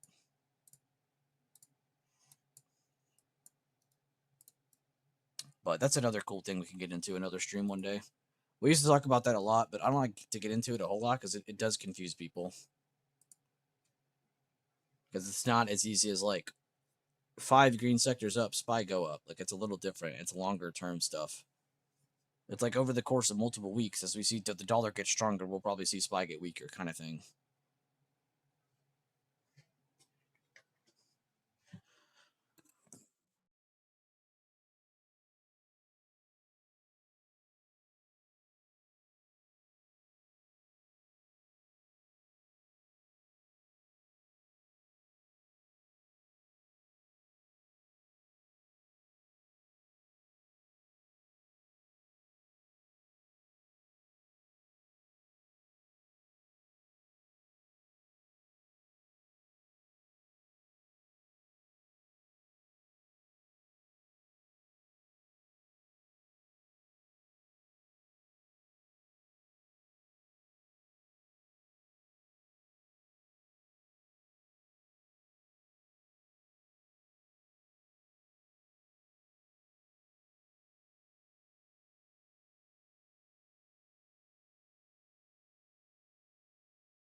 All right, I'm back.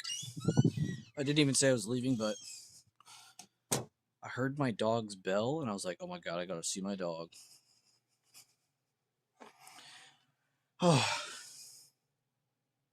Something I'm trying to get better at is not holding the bias of direction when it comes to the outside bar. Example, the one I just played many times, I would have just seen that it would be after just seeing this pump. I would draw the fib and only look for calls, no matter what the candles really told me. It's okay. It is case by case. And it's good to have like some bias, like, oh, I'm over current day open, I'm over this, we gapped up. Like, you should be more bullish than bearish, but also in the mindset of like knowing when things can cool off and how to tell that that's happening. Because you're right. I mean, you should have some bias, but it definitely isn't good to be completely biased. Like, I used to be the same way when I was at the lead test. I would always buy puts, and I would just like sometimes, and I almost blew an account doing this, like first time trading it.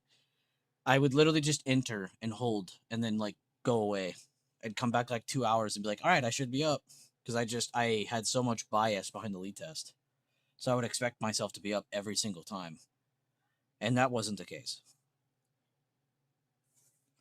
And a lot of people did that in the beginning when we were trading SPX with lead test. We were all doing that. We were literally all just buying it and just holding it forever because we were like, no, the lead test always works. But then we were like, wait, we're being stupid. Like, wait, why are we just buying puts? We're like, what happens if it breaks above and holds and it pump? Because that, then we were like, oh, well, liquidity grabs, blah blah blah. You know, like it can go so many different routes. I know exactly what you mean. And damn, do I see that correctly? Is Coinbase up 9%? That's insane. They're up $14 today. I could have looked for the GP of this full move up as full target, but if we were holding a good level on SPY, I can't exactly. But you see what I mean? Like, what do we call that? Because that's what I call BB theory. It's like the theory of us going. It's like it's us theorizing, going, well, if we see this, we can't really do this yet because we're not bearish enough. We're actually bullish right now. You know, it's like it's a weird conversation, but it's like the conversation to help you trade better. All of us, not just you, but like understanding the context better, understanding the routes each piece of context should take. Like you said, the full target, but if we were holding a good level in SPY, I can't expect that yet. Like, you wouldn't even be able to make that comment until you've made those mistakes. And then you get to that point, you're like, well, why would I do that? That's stupid. We don't know that that's stupid till we make that mistake. So I think it's good we've all made these mistakes. We understand there are certain routes price can and shouldn't take. So when we see something, we're like, oh, wow, that was unexpected. Like, that should be surprising, not, oh my God, SPY's up 2%. It's like, well, duh, tech's up like 5%. Banks are doing this, discretionary is doing, like, yeah, of course it's up. All comes back to this. It really does. It always comes back to the damn reps. It's amazing how, and I think why me and Leland, I don't mean to sound like cocky here, have had such a great time with this stuff or a grip on it is because we were addicted to going through like mental reps, like fake trading in our head, watching the like trying to identify a setup candle for candle and then seeing it play out, like going through that hundreds, thousands of times probably. And then also back testing it because I can't come into a stream and be like, guys, let's buy calls above current day open, and I don't even know what that is. You know, I can't come in here and be like, I'm bullish above this and not know why that's bullish. You know, but after many reps, now we know. Okay, well, damn, this level's pretty fucking important. Emerging candles are like magnets. Current day open PDCP are like launch pads for really either direction, depending on what kind of other context you have to go along with it.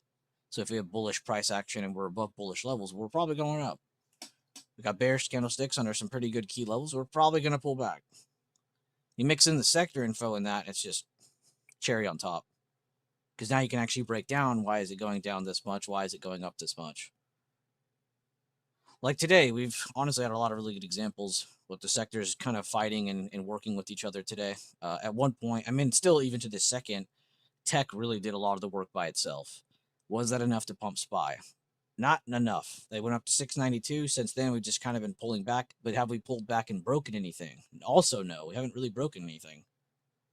We just kind of went up to a target on a bigger time frame, hit it, and we're just kind of against it right now. But have we shown any good price action over those levels yet? No. We had a lead test, and we've had another retest under it at 691.42 right there, using the same level. So, kind of what we expected at the beginning of today. And I hate saying that at the beginning of the stream when these days happen, because I don't want to be right. I want the day to go and have a great day, you know, right out the gate, because I want everybody in here to have a good time. But we need to understand that's not a reality every day. We just had a really fucking great start to the week, Monday and Tuesday. Really good movement. And you're telling me we still get a gap up today? That's a lot of movement. So we'll see if this continues to pick up or not. We've already honestly hit all of my bullish targets for the week from where we started. So from our point of view, we've kind of already hit something and we're kind of against it. We're just chilling now. And it's honestly perfect timing too. Nvidia earnings today. You got PPI news coming out Friday. The State of the Union was last night. I mean, I didn't watch any of it, but a lot of shit came out of it. So kind of perfect timing for the news, I guess is what I'm saying. Holding CDO. Good looks, JC. JC, SF, aloha. And good morning, guys. Good morning. It's kind of past the morning now.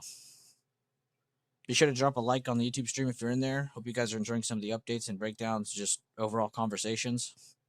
Yeah, good to have you. If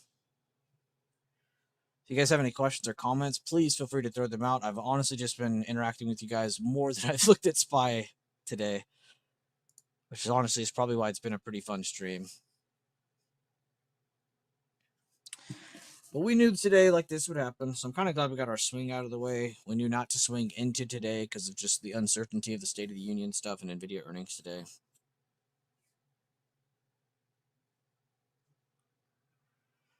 And yeah, we're all survived, huh? We all survived.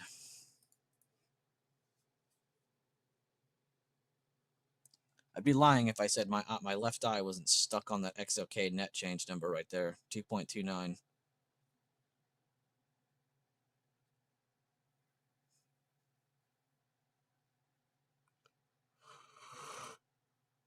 Good morning, good morning. Can I please stop yawning?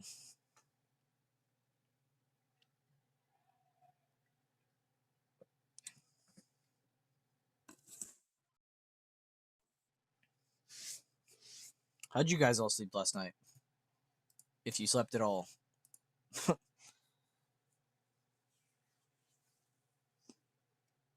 don't know what it was. I think it's because I'm not used to doing all like the big full day streams all the time. Yesterday, I thought I had like 12 hours to play with, like to hang out. It was like midnight by the time I was actually checking the clock. I was like, oh shit. I was like, I need to get off here.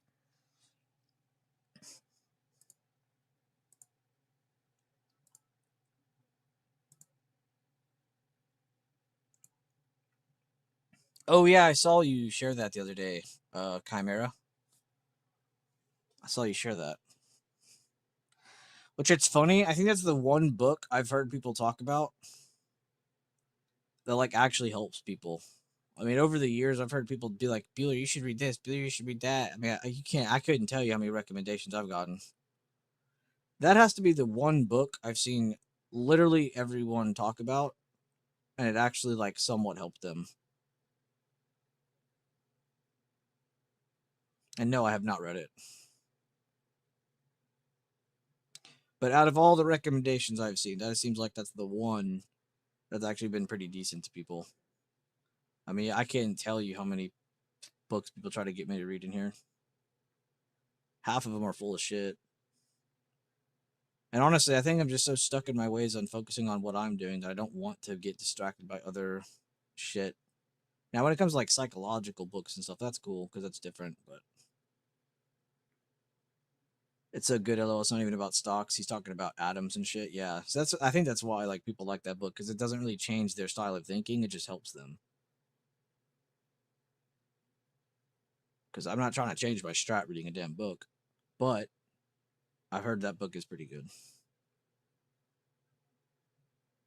Because it's not about the shit that I was just complaining about. First book is Disciplined Trader. Second one is Trading in the Zone. Yeah, Trading in the Zone has got to be the most famous book I've ever heard in terms of like trading. I've seen people sell paper copies of that. I've seen people sell PDFs of it. I've seen people just send them out for free. Like that has got to be the most shared book in the trading space. And it's funny because almost no one's read it still. There's tons of people who have, but there's tons of people who haven't, me included.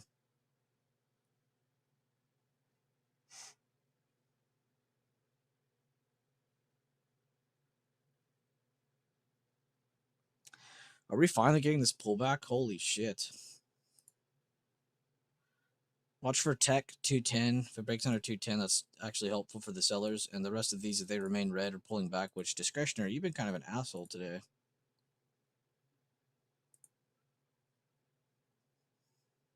Where you at, Spy?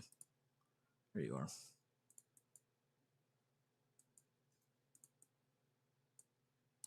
But good looks, Chimera. Good looks. And good looks by Letter Buck. He just said in the trade floor, tech and banks are the only two sectors holding us up. He is correct. Eyeballing Amazon. I am too, dude. I love that chart. I wanted to act on it earlier for like longs, but we were doing that TXN trade, and then I don't know. All these other sectors are kind of freaking me out. It's not Amazon that freaks me out; it's the sector that freaks me out.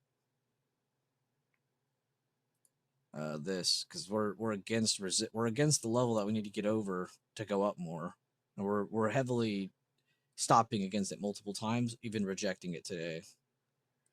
So that's what scares me about the Amazon chart. It has nothing to do with Amazon. It has everything to do with its own sector. And then Tesla too. Tesla's kind of in a similar spot as Amazon right now. I really want to call some out on those, but I don't want to force them too early. The discretionary sector can be a little tricky. Sometimes it just, like when tech pumps, it doesn't always pump instantly. Sometimes it takes sweet time.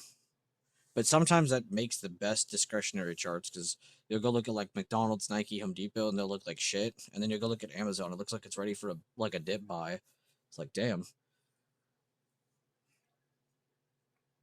Tech sector starts moving. Definitely want to pay attention to Amazon though. Not that it's tech, but it's just it should follow those mostly. Yeah, I'm trying to put more charts in there too, so people have other things to look at, not just like, guys, I'm swinging this. Like, I want to throw other things out so people can take them on their own or look at them on their own, add them to their watch list, go through them like a routine later. And you guys should treat the post charts like that too. If you have something to share, you want other people to kind of look at more, throw it in there. Especially if it's like a really good ticker or something, or has a really good setup, or you just like the price action or something. Maybe stay away from the Chinese market. Hi again. What's up, Data? You can watch lectures from Mark Douglas on YouTube. Nice. Well, there you go. Bob Johnson said he listened to it a couple of times. Okay. There you go. Well, if Nard likes it, I like it. Good looks. Oh, man. I'm like trying to switch back and forth because I keep making sure I'm actually reading everything. And yeah, we didn't finish that long ass article yesterday, but I honestly didn't realize how long it was. I remember Rob and Maddie were like, I don't know if you want to read that on stream. It's a bit long. I was like, I'll read it. It's not that bad. I didn't scroll down far enough, apparently. That was like a book amount of reading. I have it on audiobook. I'll see if I can get it on here sometime. But yeah, it seems like it's pretty easily accessible. So if anybody really, really wants to actually go read it or listen to it, it sounds like they can just go to YouTube and get it. The audiobooks. There's probably even that PDF site, which I haven't shared that PDF site in forever. I'm sure it exists still. But there's like a free site where there's a bunch of books. Let's see. They changed their URL. They did. It used to be pdfdrive.com. Now it's welib.st. welib.st. And that brings you to a site that you can find. I'm not even joking you. There's 43 million books, 98 million articles that you can download and read on this. Is it legal? I have no idea.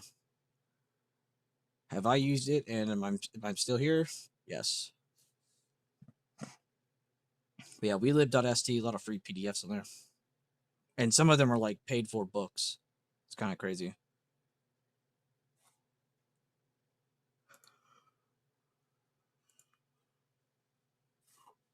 Oh, there's another one that does it too? Nice, JC. Good looks. Ocean of PDF is one also. Ocean of PDF. Good looks.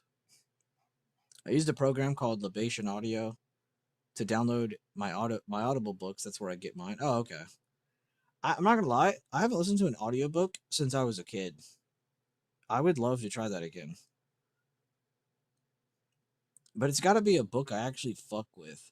Because I'm a very like I don't know about everybody in here, but I can draw really well in my head. Like when people are talking, there's like a cartoon going on in my head, like reanimating them. So whenever I like listen to audiobooks, like I'm almost like drawing shit in my head, like, oh, this is what's happening. Like I'm like picturing the scene. It's really annoying when you're listening to an audiobook because it's like, dude, I'm just trying to listen. My brain can't handle it. I'm like stupid or something.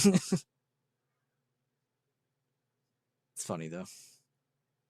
I'm trying to remember the last audiobook it was. It was definitely something from school. It wasn't Where the Red Fern Grows. It was post Where the Red Fern Grows. What books are they making every single one of us read after that? It was like Outsiders, and then it was Where the Red Fern Grows, and then it was like then we got into the whole fucking not Rapunzel, what is it? Romeo Juliet phase. And then you know what was annoying about my school? They made us read like the old version, right? Which okay, cool. But then we watched a movie on it, right? And the movie was not the old version. The movie was a new version where everybody has guns and shit. It's just crazy. How old am I? I'm 64. But yeah, that one pissed me off because I was so hyped that we get to see like an OG Romeo Juliet after reading the book. This is probably the one time in school I was actually focused because it was like reading and watching shit. And then they show us that movie and it's like a modern day Romeo Juliet. There's like gangs, guns, drugging each other. Like it was like, what the fuck am I watching? Like I remember they gave us a quiz after that movie and I failed it completely because I was like, no, bro, this is stupid. No way did I just read an actual book and then you make me watch some brain rot movie. Like before the word brain rot was even used, that's what that was. That pissed me off. Baz Luhrmann edition, is that what it's called?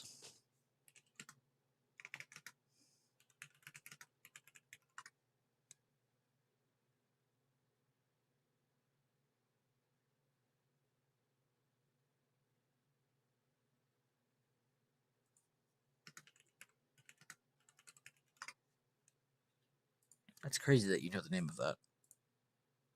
Yeah, I thought I wasn't tripping. I didn't want to say it, but it's literally Leonardo DiCaprio. That's what I thought I was remembering. Yeah, no, that movie pissed me off. I was like, no way did this teacher just make us read a real book and then make us watch some brain rot movie that probably doesn't really relate to the book at all. Just because they followed the template of Romeo and Juliet. That's where I first learned about institution selling before buying, or before buying for liquidity. The context being on why you can't trust any one trade. Yeah, he was the one that made the film with Claire Danes and Leah. Yeah, you're crazy. I don't know how you remembered that well. I only half remembered Leo being there, and I definitely would never have remembered Baz Luhrmann edition, Luhrmann edition, Luhrmann edition. It was on HBO. Like, oh, okay, never mind then. I remember when I was younger, that was like a movie they played in school, and it was just like, what the fuck. What was after that? What was another book after Romeo and Juliet? Outsiders, Where the Red Fern Grows, Romeo Juliet. Those are like the three big ones. I feel like I'm missing one. Is Where the Red Fern Grows the same one as the dogs The dog book. Is that the dog book? Am I remembering that right? Oh yeah, Lord of the Flies. I literally have a book of that in my room right now. That was actually a fun ass book to read. Yeah, and the dog died. That's what I thought. I couldn't remember, but I can never remember if it was Where the Red Fern Grows because there's always this one part of the book I remember the most, and it was when he was going to initially pick up the dog, and he was like so descriptive, and I was like, holy shit. I mean, yeah, Old Yeller too, but no, and Where the Red Fern Grows, it's pretty sad. And then somewhere in the book, it is like it's literally like Old Yeller. It fights a fucking scarier dog, defeats it, but is almost dead itself, and then it does die. It's like actually the fucking worst ending ever. It's just like Old Yeller, except I don't think the guy shot it. West Side Story. Now, Where the Red Fern Grows was actually sad. And then Lord of the Flies was good as fuck. Romeo and Juliet was 50-50 because the book was good, but the movie was shit. Outsiders, the book was good as fuck, and the movie was good as fuck. I mean, it literally had Patrick Swayze in it. Oh yeah, Of Mice and Men. That's another one. JC, did we go to the same school?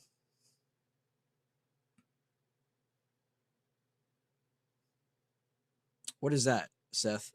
Reading in pentameter? Pentameter? I'm stupid. You never read that one, Of Mice and Men? I mean, I wouldn't read it now, but in Michigan? Oh, no. I went to school in South Texas. Sounds like Michigan and South Texas were on the same script, though. Oh, for Romeo and Juliet, the way they intended to play script to be read. Yeah, I hated that.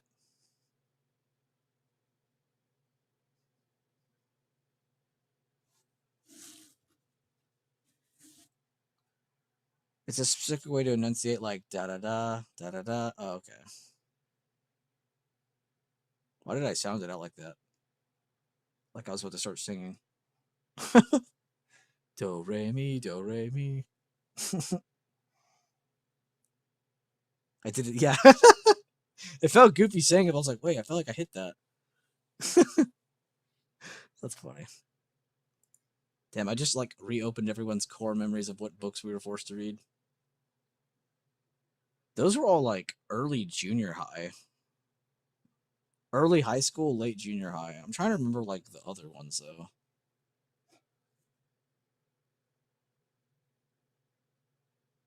I had to read In Cold Blood, which was child abuse for sure. What is that? What is In Cold Blood? If you could give me a one sentence description.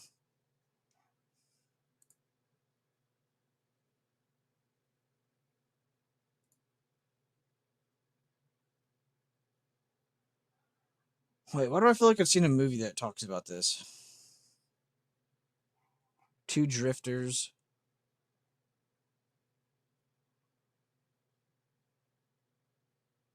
Wait, why does this book sound really good? It's a true story. Oh yeah, Ron just threw one out. Hamlet. I forgot about that one too. Family murdered by these two dudes during a robbery. It's a film. Yeah, I feel like I've definitely heard of that. They weren't just killed by them, weren't they? Didn't they make them do a bunch of shit first?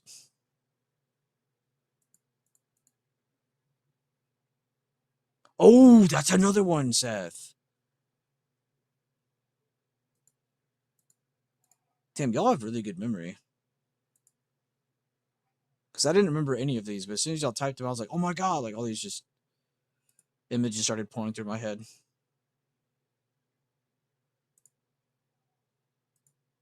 Truman Capote. There's one I can't remember that dealt with racism, but I can't put my finger on it. I thought that was for Of Mice and Men. Or what was the one with like the big guy and the small guy, and one of them was like stupid. Not stupid, he was like special. And the smaller one took care of him. Was that Of Mice and Men? No, that has to be the other one. This one dealt with racism though. I can't remember the name of it though. They like went to a farm. They worked on the farm or something. The bigger, dumber one like did something and they got them in trouble. I can't remember. Like the people they work for were like race. I can't remember, but that book was good as fuck too. I would probably say Outsiders had to be my favorite though. Out of everything they forced us to look at and read and watch, that was by far the best.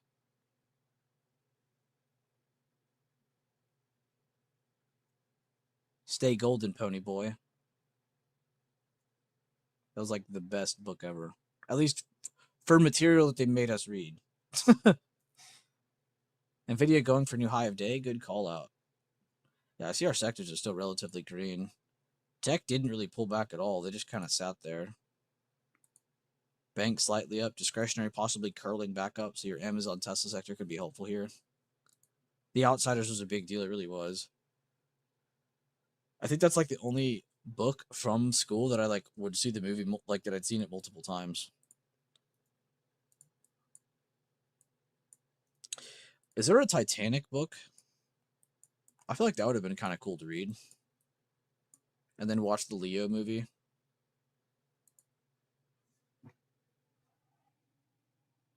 All right, now real question. What was the books that you guys would go to in school that wasn't helpful to like education? Cuz I'll be honest, I think I read every Calvin and Hobbes book in junior high. And then I had like that whole like Diary of a Wimpy Kid phase cuz those books were kind of fire. But I was really really into Calvin and Hobbes. Like I was deep. I think I was the only kid in school that was taking every book from the library.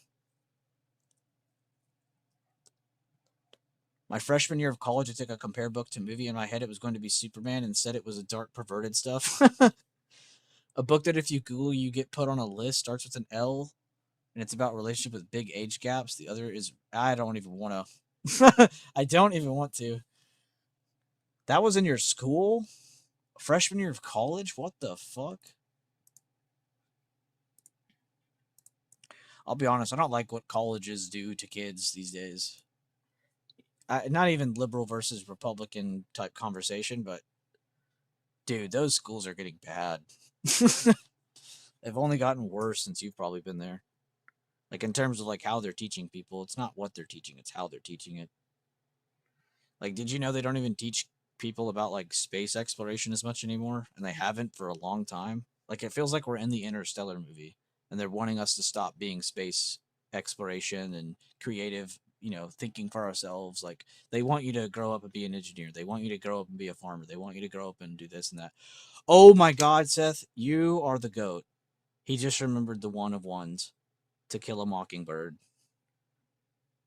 You are fucking on it, dude.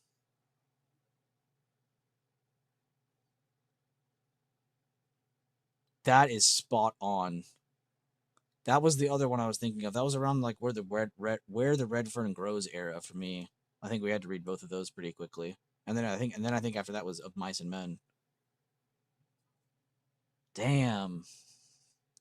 Dude, good find. I'm glad we got that out because I was still thinking about it, despite moving on. That course wasn't indoctrination, it was grooming. Yeah, that's disgusting. That's the one thing I didn't like that Netflix did is they released that one show that's from like Paris and it was about like grooming. What was it called? Like Cooties or something or Cuties? That shit was disgusting. I don't even really understand when the rise of that kind of content started like getting popular either. That just is so disgusting to me. I don't even like it as a joke, honestly. I like, like funny dark skits. People are like, "Oh, this." And I don't even like hearing that because it just opens a doorway to that weird conversation. If you were ever in a scenario where there's someone younger than you and you even think anything like that, dude, you should go to prison. And probably worse, honestly. Let's be real here. A lot worse should be done to you. I mean, that's got to be the biggest no-no in all of history of humanity. You can hate your neighbor, but Jesus Christ, man, the underage stuff has got to stop. That is just, there's not a left and right on that. There's just a wrong on that. There is no right or wrong on that conversation. There's only wrong. Yeah, I'll never understand that. You know, society used to be protect the young. Now it's like let's groom them. It's just so weird.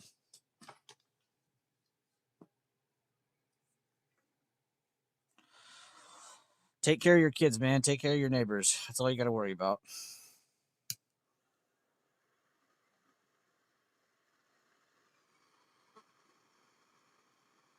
By the way, guys, drop a like on the YouTube stream. If you don't want to be in the YouTube stream, you can come hang out in Discord. I really have no idea how long I plan to go today because I did expect today's price action to not be as actionable on SPY specifically. I mean, there's other tickers doing amazing, as you can see. There's like Coin, a bunch of other shit popping off. But overall market, kind of expected this. So I'm glad you guys are here to hang out. I don't know how long I'm going to go, but we could hang out for a while. If you guys have any questions or anything you want to talk about, please feel free to throw it out. Here towards this time of day, we just start kind of bullshitting. So feel free to cut me off in any time you want. By bullshit, I just mean we're off topic. But it's okay to be off topic every now and then. Maddie.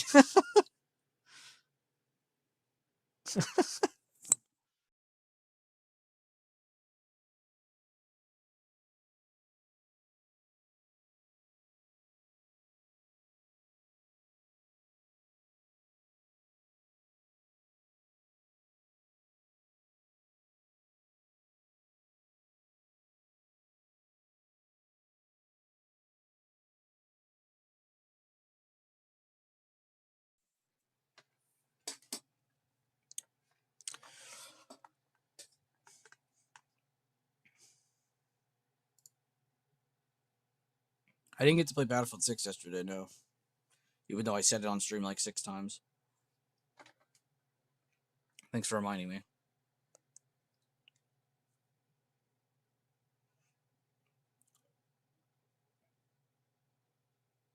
I am definitely playing that today after stream. I don't care if the house is on fire. As long as it doesn't hit the router.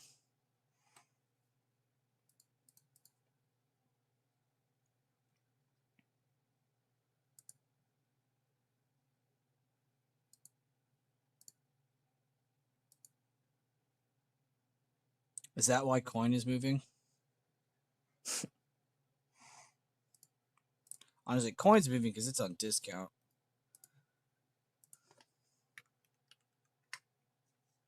I am amazed how many people are still just like, fuck crypto, even though it's like down in the trenches. It's like, what do you mean? You should have been saying that up here, dude. I think it's about time to go up to I said it yesterday. I'll say it again. This is probably going to 74K. 72, 74K. I'm not saying it goes beyond that. I think it's at least going to go smack its head against that. And if you look at Coin, look at the 10% move. That means there's another 10% move coming. I don't know. That was a crazy candle to try and enter on, though. I would never have called it out in any realistic scenario. Maybe if I was looking at the Bitcoin chart, but I didn't look at it much yesterday. Good shit, Netflix. I wish you weren't doing that so I could buy more shares at cheaper prices, but you keep doing you. Nvidia earnings today, man. What a crazy chart. Kind of in a range, kind of breaking out of it today with earnings today. That's a scary one.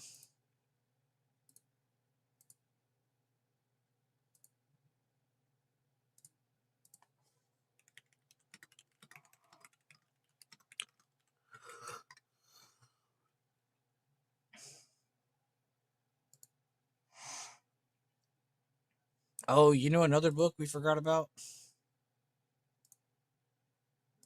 I mean, it's probably good that we forgot about it because it is a little sad. The Anne Frank shit. The Anne Frank book and the movie. And then they make you watch the kid in the striped pajamas after that. Why do they make us do that in school? That is so depressing. No, World War II happened. You're gonna fucking experience it too. You're gonna witness this. Some of that stuff was very depressing.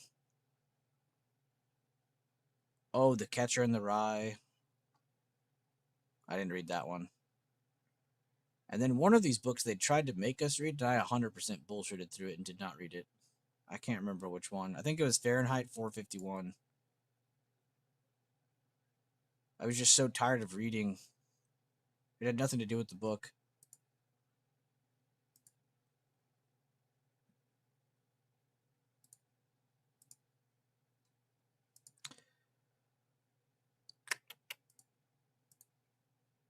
It's not even 10:30.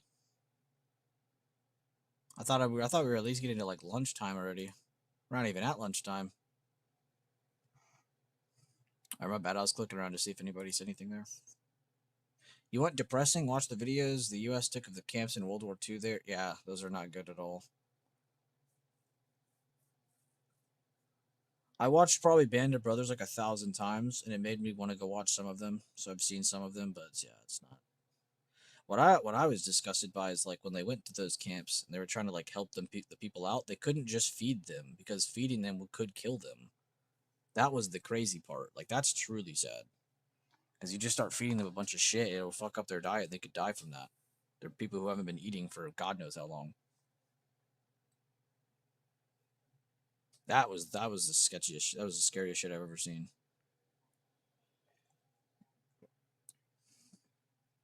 Imagine witnessing that. We were just seeing it through pictures and videos, dude. Imagine being there.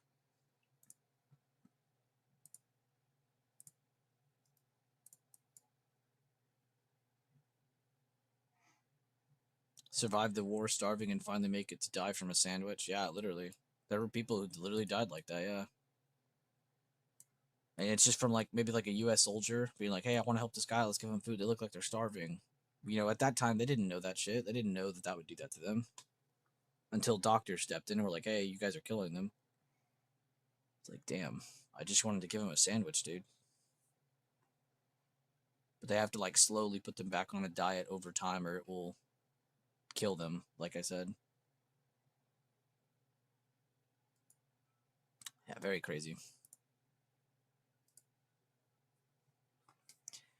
Nothing to really update here, guys, on Spy. Like I said, kind of just seeing if we could pump more with tech, if any other sectors could kind of build up that strength behind tech. Not really seeing that. Just kind of stuck where we've been the past 20, 30 minutes.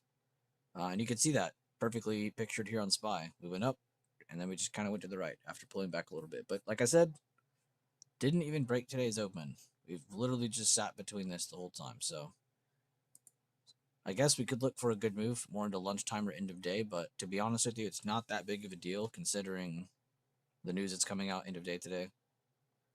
So we'll see how much that messes up the charts going into the next day's open because that could give us a higher or lower open depending on what happens. So tomorrow might be a really easy gap fib day, kind of like today. Charting wise, easy. I don't mean trading easy, but like preparing the chart should be relatively easy. And remember, that's just going from previous day close to that next day's open, and you're just drawing the gap with a fib. We're just getting this. If you want to put on the ghost targets, that's cool. That's what I'm calling them because it's a cool name. It's just fib extensions though. Calculated targets, basically using math from close to the open. So if it's a smaller open, your targets will be a lot closer, not as far away. If it's a larger gap, they're going to be farther away, a little bit more, spaced out.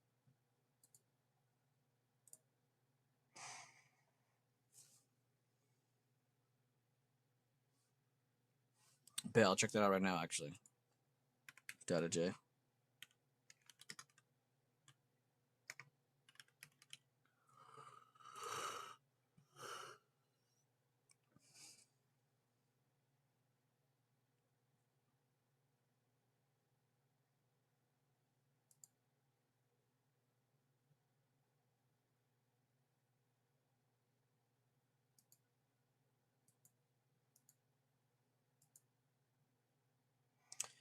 Oh, he's the guy that wrote fucking Jurassic Park.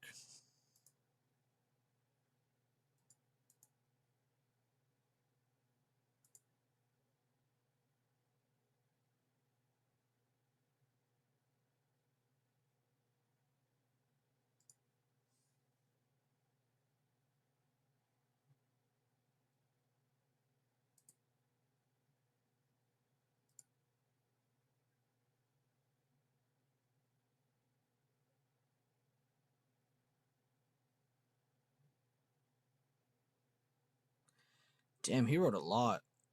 Wait, he helped write Westworld? Am I reading that right?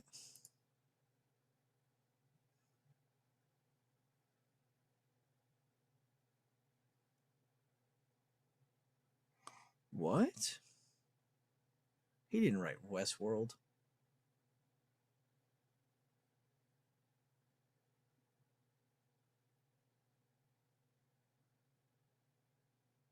What? I think he is. This is the original screenplay of Westworld, as it was just 2 days before the actual shooting began. What? I need to finish that show, honestly. I own it, I have not finished it. That has got to be the biggest mindfuck of a show that's ever existed. Like 10 times more than Black Mirror. Spy gapped up, but only has a 189 range, while ATR is 809. Hard to trade, yeah. You could put it in nerd terms. No, that's a good message, actually. I'm gonna pin that. Nerd. For the win, for real. Yeah, I'm not gonna lie, I was scrolling through all the stuff he's came out. There's a lot on there. I didn't even finish scrolling. How does someone even write that much in their lifetime? And it's all really good. It's insane. Oh, I saw some movement. Oh my god, I saw a green candle move.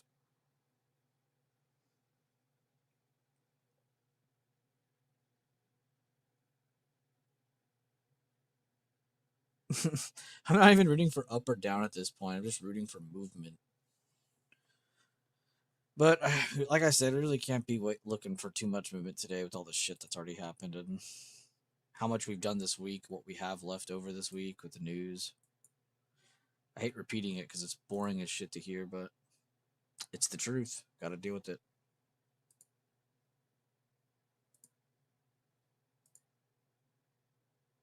I've been wanting to update in the server for a couple times too, and then I stop myself each time because it's just like there's no point.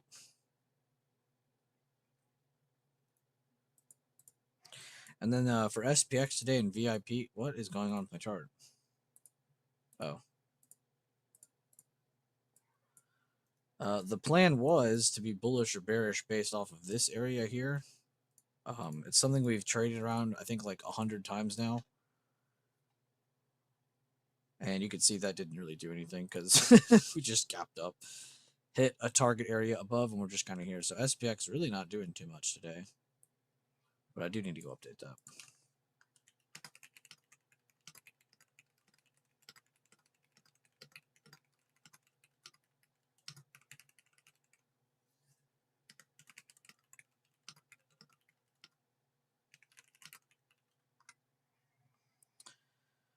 I don't like to send too many updates though, especially when it's like just not needed. I know that kind of like kills the chat, makes it boring, but it's like there's no need to react to literally everything. Reacting to everything increases your chances of losing more. You could apply the same to winning, but it's like now you're just talking out of your ass. DIA on the rise today? Yeah, I need to look at that actually. I'm glad you said that. I didn't look at the Dow today. Typically, I need to be checking IWM more as well. Because on days like this, sometimes these are the ones that look really, really good for movement. Just because SPY isn't moving doesn't mean everything's not moving.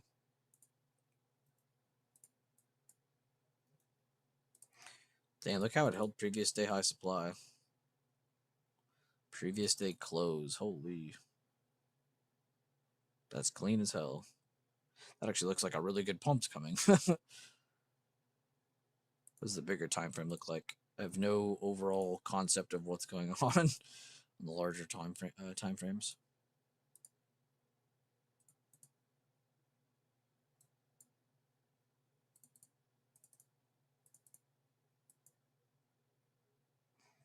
I mean, I see this like low over here, so I'm glad I drew those emerging candles. It's like this low right here, holding it here again.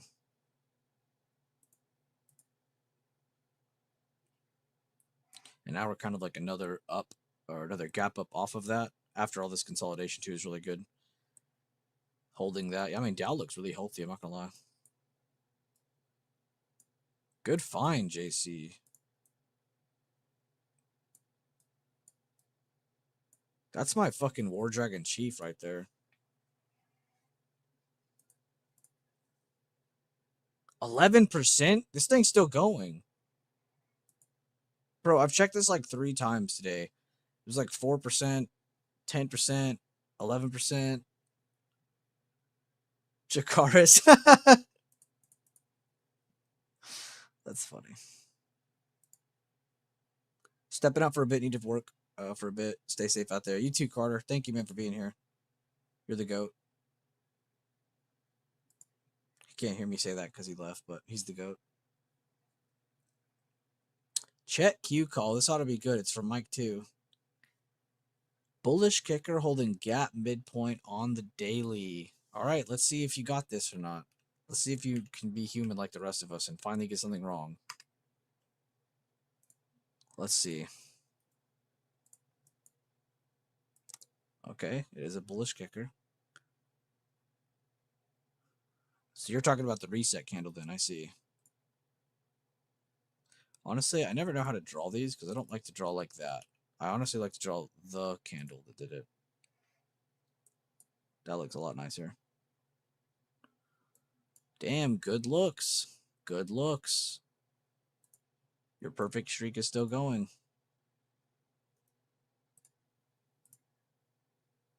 I'm just marking the gap because I'm just addicted to marking gaps.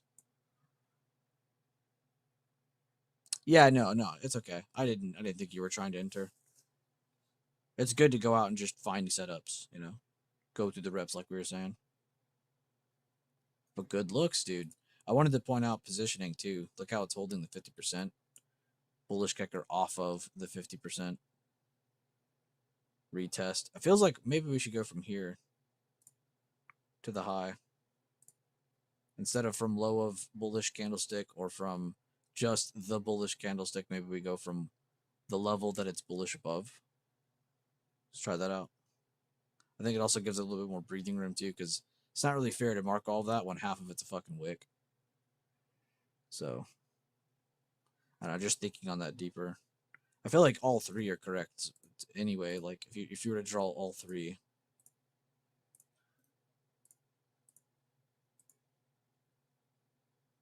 It's like $1.20 range. It's a little too big. Plus, by that point, if you're breaking that low inside of that candle, it's like, damn. So I think that's why I like this one the most, because, I don't know, it just makes the most sense. At least in this scenario, I don't even really look at QCOM a whole lot. Actually, I couldn't tell you the last time I did look at Qualcomm.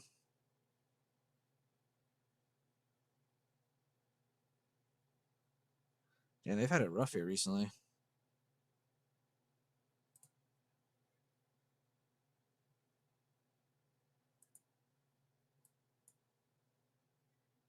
Good find, though.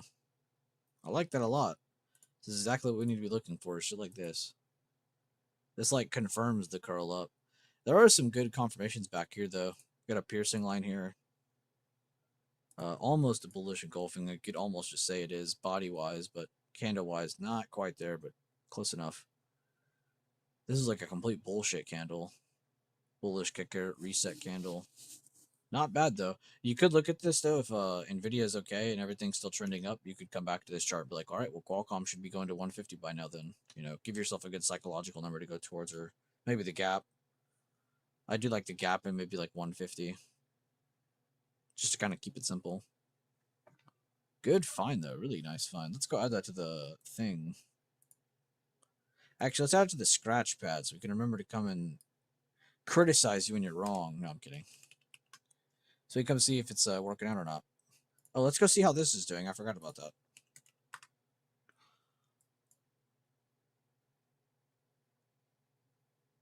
I'm going to be pissed if I go to this and it's like up 1,000%.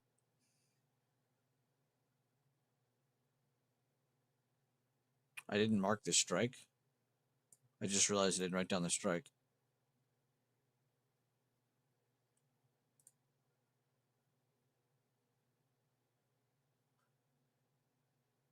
I think I was bullish on this, so I'm kind of glad we didn't enter that. I don't think I was bearish on that. We can go back in this. Oh wait, that was probably in the Discord stream. All right, well that was a bad test. I think I was. Oh, that's not what I was testing. I was testing to see how much the contract moved, but that doesn't help me because I didn't write down the damn strike. These quotes are a little The spread's just a little too wide.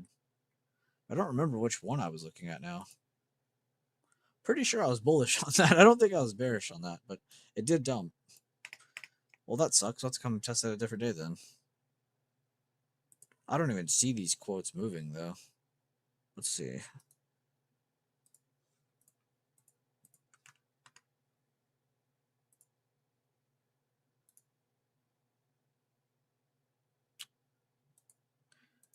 Maybe we dodged a bullet anyway.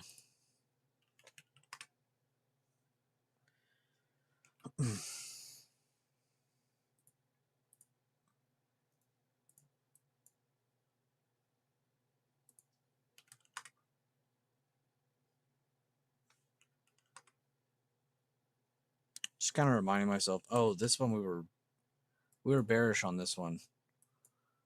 Because that was a good early confirmation. Bearish, bearish, bearish. This is one that feels like it's about to fall through the floor. What is this again? Healthcare? Yeah. I need any sign of...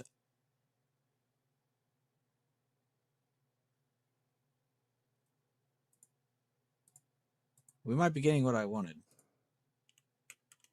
Our patience might have paid off.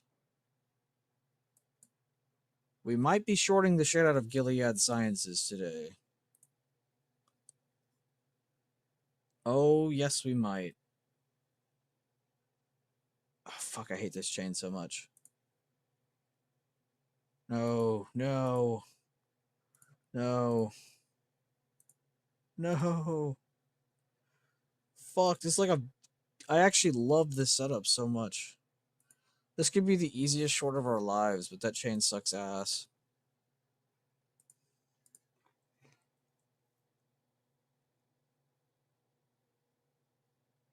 We could find a different healthcare ticker, but it needs to look this good. And it can't be Eli Lilly. I'd prefer it not to be a top 5 healthcare weight. What did I just click?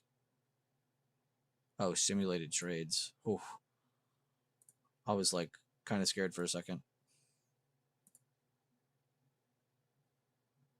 What do I want? Oh, that's right, XLV.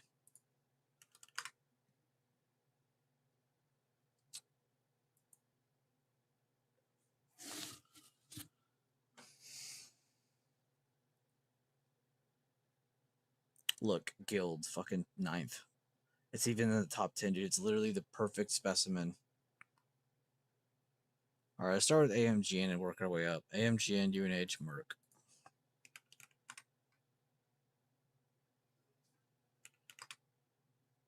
I don't really want to short UNH. All right, Merck and AMGN are on the hot plate. Possible short setups on AMGN and Merck. Now we got to decipher which one has the better options chain. I'm kind of using March 20th to... Okay, that's actually really fucking good. That's pretty awful. Why is the long side so much prettier? Can't be like that on every chain. It's like that on that one. Are people overly bullish on this? Okay, this one makes sense. I don't have any volume on it. That has no volume on it. This should have something. Yeah, now we're starting to make more sense here. That looks a lot more regular. All right, Merck. Oh, let's do this. Merck, and then we'll go back to Amgen. And see that options chain real quick. Is it worth a damn? It might be like Eli Lilly. It might be too expensive. Yeah, so we'll go back to MRK.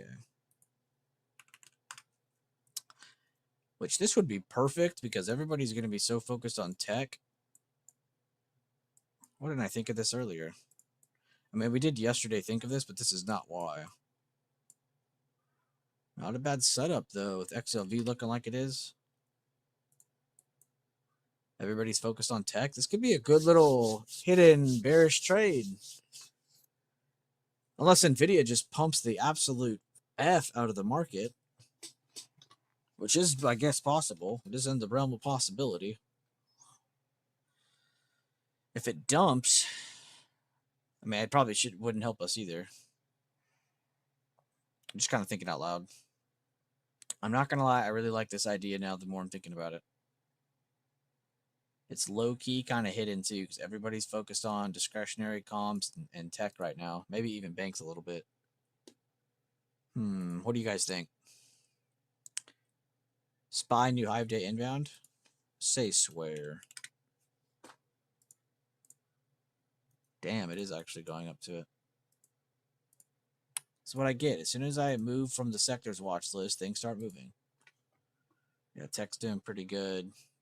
Banks are just kind of up there. If this starts popping off, I wouldn't be surprised at new Hive Day. Discretionary is curling with previous day close as a support right now. This is probably the key chart to watch right now, while knowing that tech needs to stay green. Hope we're all understanding that information, because that is actually key for right here. If anybody's still looking to catch a trade, you definitely need the support of XLY and XOK. XOK is doing pretty good. You need to see XLY recover a little bit better, and in turn, that should see more green candles on SPY. Now that we're back above this bearish retest level, too, you see how we rejected it once, twice, 3 times. We're back over it, holding it now. That could potentially be a super strong sign.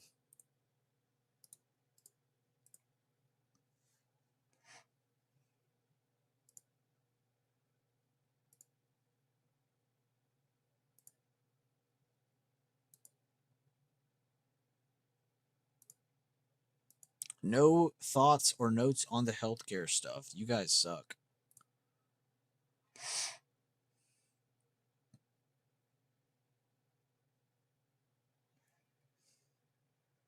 I'm impressed discretionary is still green after all that dumping it did earlier. Damn, JC, you might have called it. 5 cents. 5 cents. 5 more cents. 3 more cents. Oh.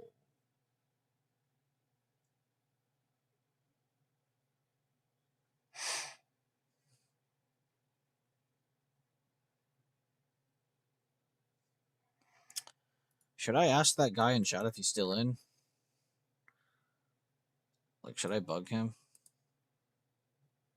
Nah, let's leave him alone. That would piss me off if one of you bugged me. Let's not be a hypocrite.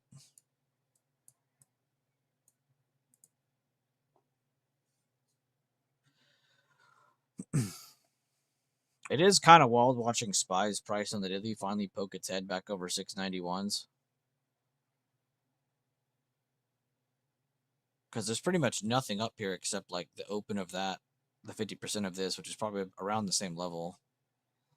And then we have our all-time high supply way the F up here. And this white line is just a gap up fib from here to here. So that's just the 50% of that. So I'm kind of using all-time high supply and that gap up fib as like an area. So if we launch from here, I'm kind of expecting us to go hit our head against that. If we close higher, NVIDIA pumps or dumps the market, though, that'll definitely decide short-term direction.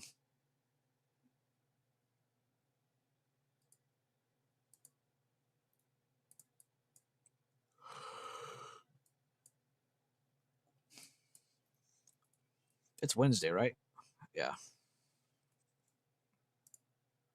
That'd been awkward. I'm just saying NVIDIA earnings all damn stream. It's not even Wednesday.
Oh, I did do it. Sorry, I wasn't paying attention. 692! New high of day! And look, it was after they finally held this.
Did it.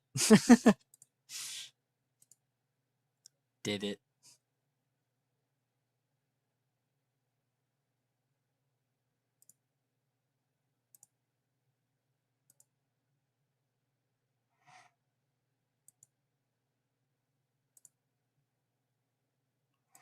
Oh, I forgot to send this thing and that other thing. Fuck. Damn, that's a green candle right there. Is discretionary going up? Not even really. What's doing this? Oh, it's banks. Yeah, banks, comms, tech. Banks, comms, tech, discretionary, but mainly banks. Holy fuck, banks. I'll go type that in trade floor.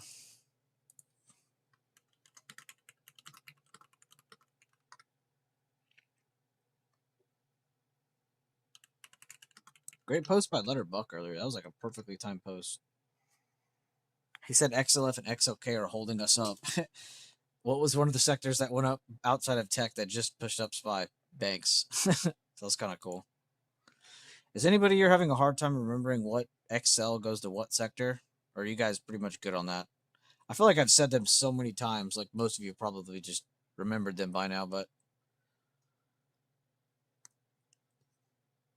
we could try to come up with like a cool way to remember it. I kind of have a really stupid way in my head if anyone actually sucks ass at remembering them.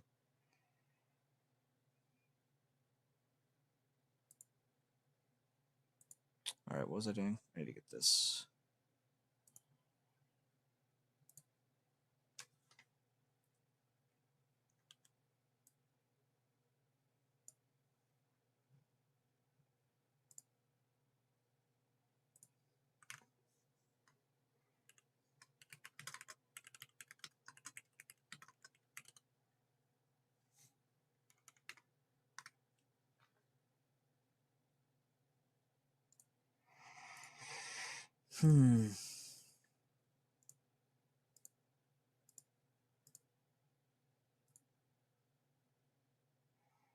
I'm just curious to hear. Or I'll explain it. It is really stupid, but I'll still explain it.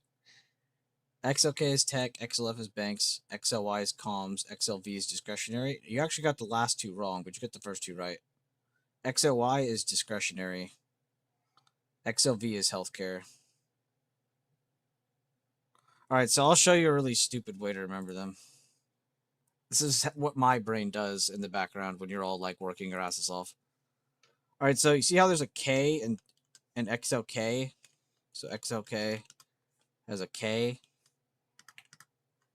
I spell tech like that in my head. Tech. Tech. You know, tech. Tech. It's like the same thing. Tech. Like I'm like sounding out the K. Which I think that one's easy. You all pretty much remember that one. Banks. So this one's pretty easy because the F. Financials. When I think of the word financials, I think of bank. I think of banks.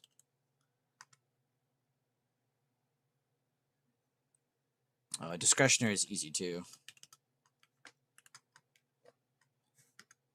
Because What is the last letter in discretionary? It's Y. Discretionary. Discretionary. XLC. It's easy because of the C. Comms. Communications. And these are really the main four that you need to remember. When it comes to staples, I do the same thing as like literally the rest of these. Now, I just have remembered them, so it's not like I'm doing this in my head anymore, but like, if you do need a stupid way to remember it, STAPLES.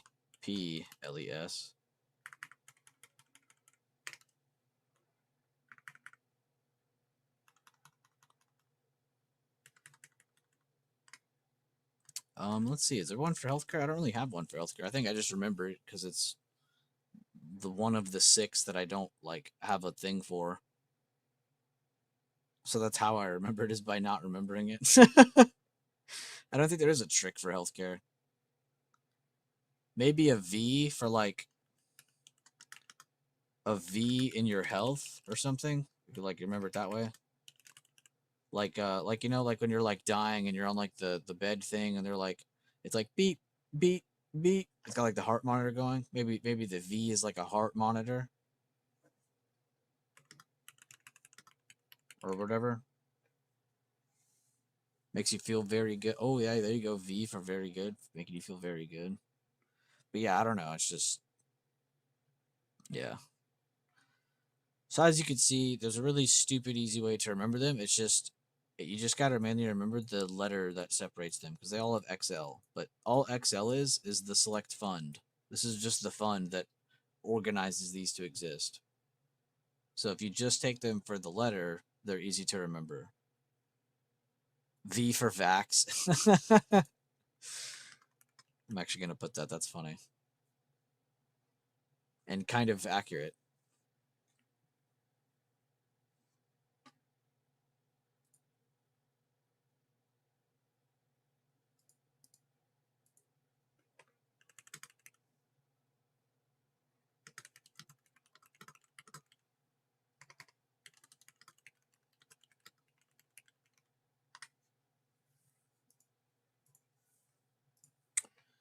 All right. Whoa.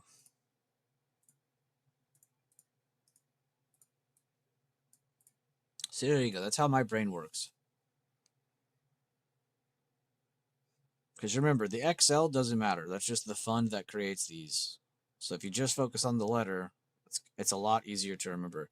And you don't need to remember, like if you really want to get crazy with it, there's XLI for industrial. There's XLE for energy. XLRE, can anyone guess that one? Guessed it. It's real estate. I'm forgetting one. Oh, XLU. Utilities. And then what do y'all think this one is? Base materials. So you see how they always start or have the letter in it? Like technically there's still another sector I didn't even mention. The uncategorized sector. But that's like less than 0.5% of SPY.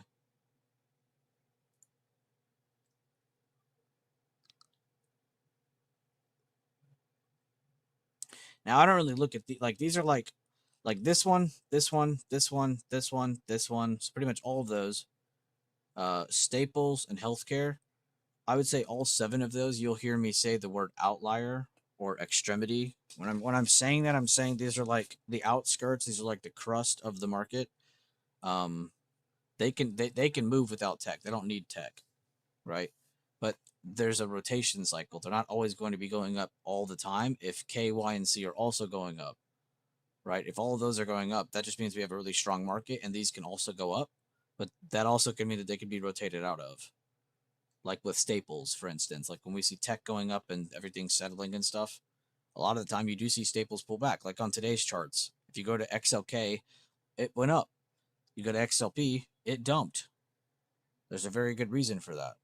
It's just simple rotation. People don't put their money back in their bank accounts. They sell it and they put it in something else.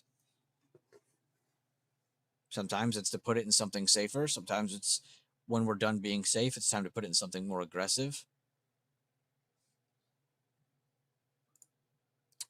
But yeah. Is everybody good on this though? Oh, put it in Discord.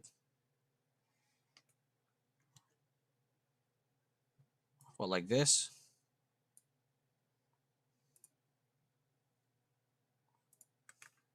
All right.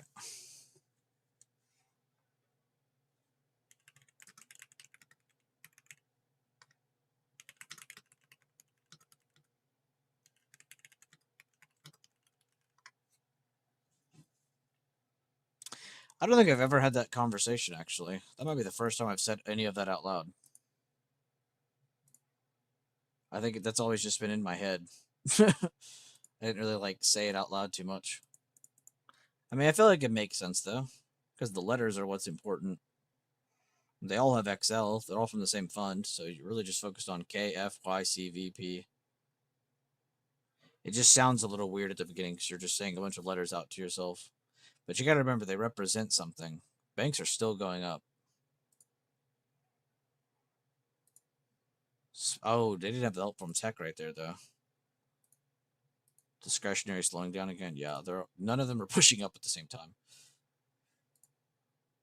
making for upward consolidation on SPY.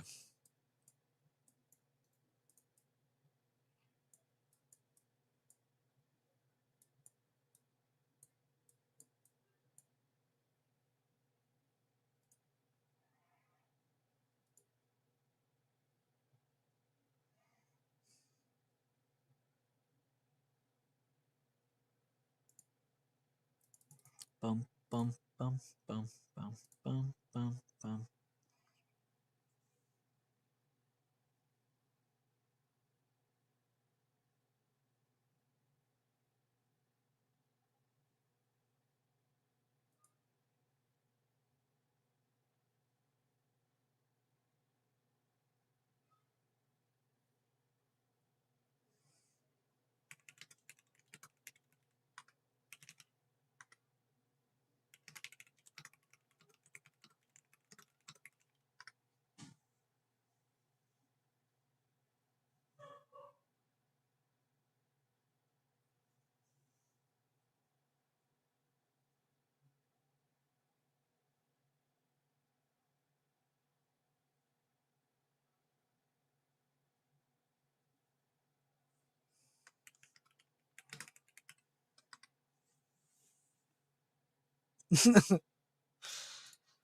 People are funny. Perfecto, thank you. It's probably good we had that conversation. Because maybe there's like a couple people in chat that struggle with literally just remembering them, and I just never noticed. I can see why, though. It is a little fucking mind boggling to start the same letters. I mean, even I like mix them up. But I mainly mix them up because of what they are. Like when I mix up Y and C, it's not because of their letters or anything. It's because of like, in my head, they both are just a second priority to tech. Like they're not tech, but they're, if tech's doing great, they're probably doing great. If tech's doing bad, they're probably not doing too great. A lot of the time. So that's just how I think of them. I think of them as like a little brother to K. And then F is like a cousin that sometimes goes with them, sometimes even leads them. It's like the cool cousin that like gets you high for the first time. That's what F is. I'd say that's what the banks are. And then P is the cousin that doesn't do any drugs, super straight, probably has a super great job, 401k. Like that guy's like his fucking grandchildren are gonna remember him. How could we stereotype healthcare? And then healthcare is like your pet. Like it kind of just does whatever the fuck it wants and you don't mind it. And it doesn't have to correlate with anything.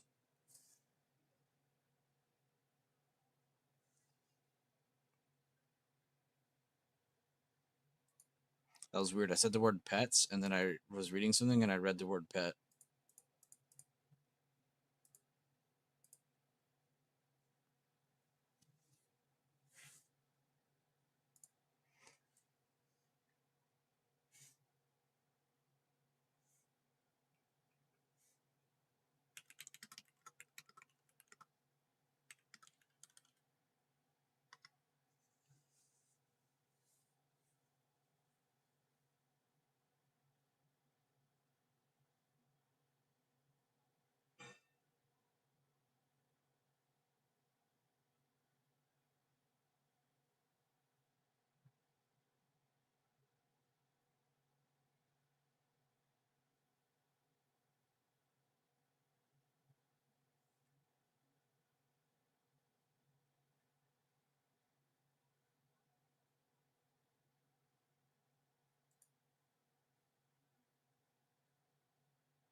You're totally clipping this? Wait, what did you clip?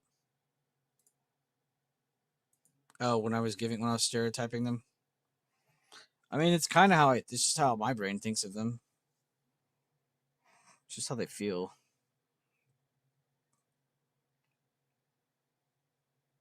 It's definitely the only. That's definitely the only time that that's ever been explained that way, and probably ever by anyone on the planet. I would say that's a good thing.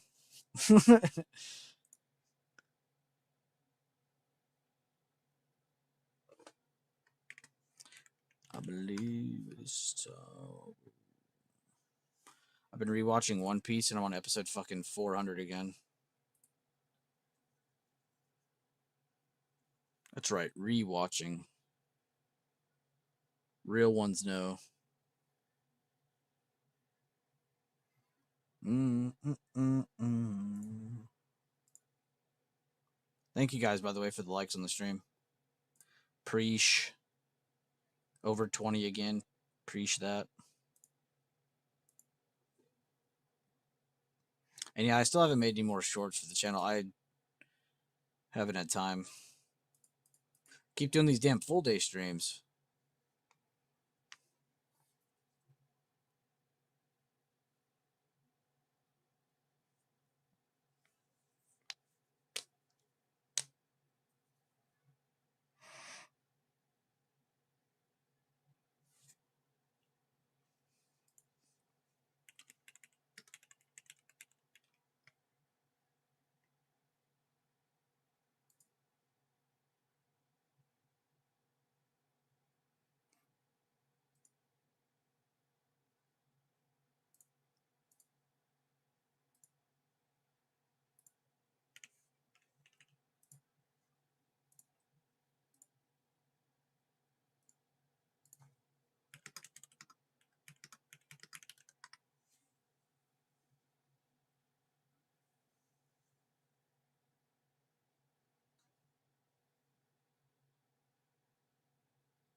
Probably end the YouTube stream here pretty soon, guys. If you have anything here on YouTube to talk about or want to go over, please feel free to let me know. I'm just kind of chilling, looking at stuff. And yeah, I'll probably chill in the Discord a little bit longer after the YouTube stream, but I'm definitely not gonna make it all the way to the close like I did. But low key, I really want to get into a healthcare short.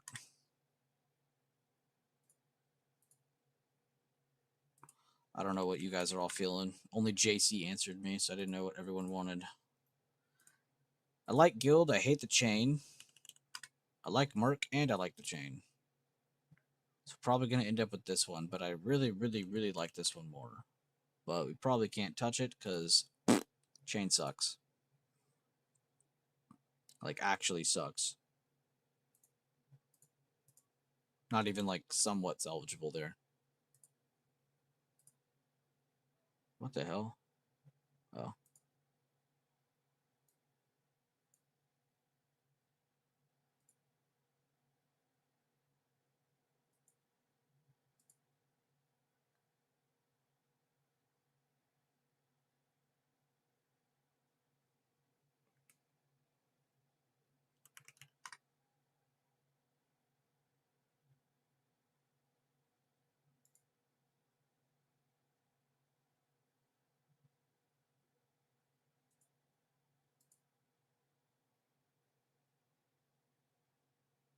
All right, what was looking at?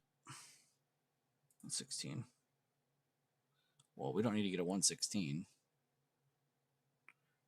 Damn, is this about to be another premium swing? Come on, man. I was just bragging about this chain. Where did all the good options go? Was I tripping? That's too risky. That's next week.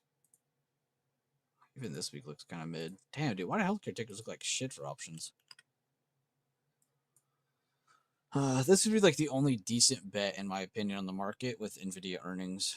Oh my god, coin. Will you chill the F out? I'm sorry for not calling you out. Jesus. Fucking 13% almost? Dude, what are we even doing with ourselves? 12.5% is awesome. And we're totally not in that. Still, though, at least we were right. Everybody in the whole fucking internet is saying this is going down more while I'm sitting here saying it's going to go up. And I just think it's crazy because if you literally just go to the Bitcoin chart, it just makes so much sense. Like, just chart it for, like, go chart it 10 times. I promise you'll end up at the same level every time. We broke it. We retested. We moved away. We can't make new lows. Guess what? This is probably where we're making a liquidity grab move. And at least going to go at least hit it with our head. You know, price goes smack it. So if Bitcoin moves up this much more, what is that on coin? Coin's already doing a 12.5% day. So what? It's going to 200? That's a crazy move considering we were just at 140 and everybody was saying how it's going to go lower. That's why I say don't check social media for plays because you are literally going there to just feel people's emotions. They only show their best and their worst. There is no in between. You either see someone crying about something, complaining about something, or you see them saying how it's going to go to the moon. Like, there's no in between there. Like, this doesn't make any sense. I've seen nothing but hateful comments and bearish comments on crypto recently, and that's right when I started thinking, damn, this looks like it's going to bounce soon. Imagine if I had taken all those comments serious and I let that I just succumbed to the fear. I wouldn't be able to make that opinion of, oh, I think this is going to go up soon. I'd be too scared. I'd be like, oh, I'm like everyone else. I think it's going to go down. Don't say some shit just because everyone else is saying it. Damn, Intel looks really good still. I know Alst is watching that.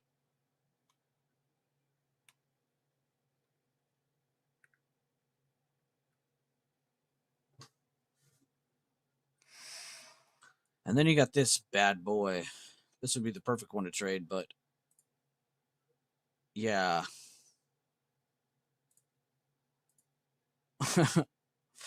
Expensive options chain.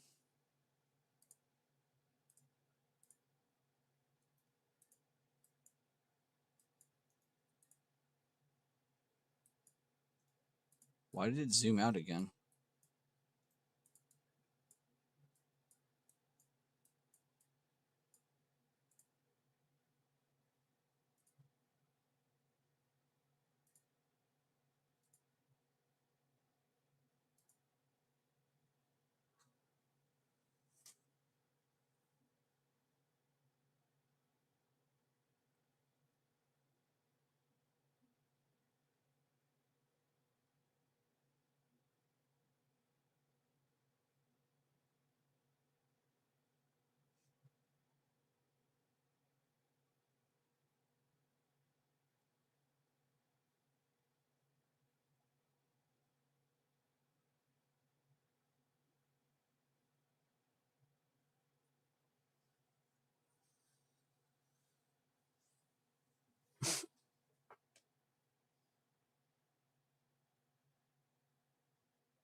All right. Well, I think I'll end the YouTube stream.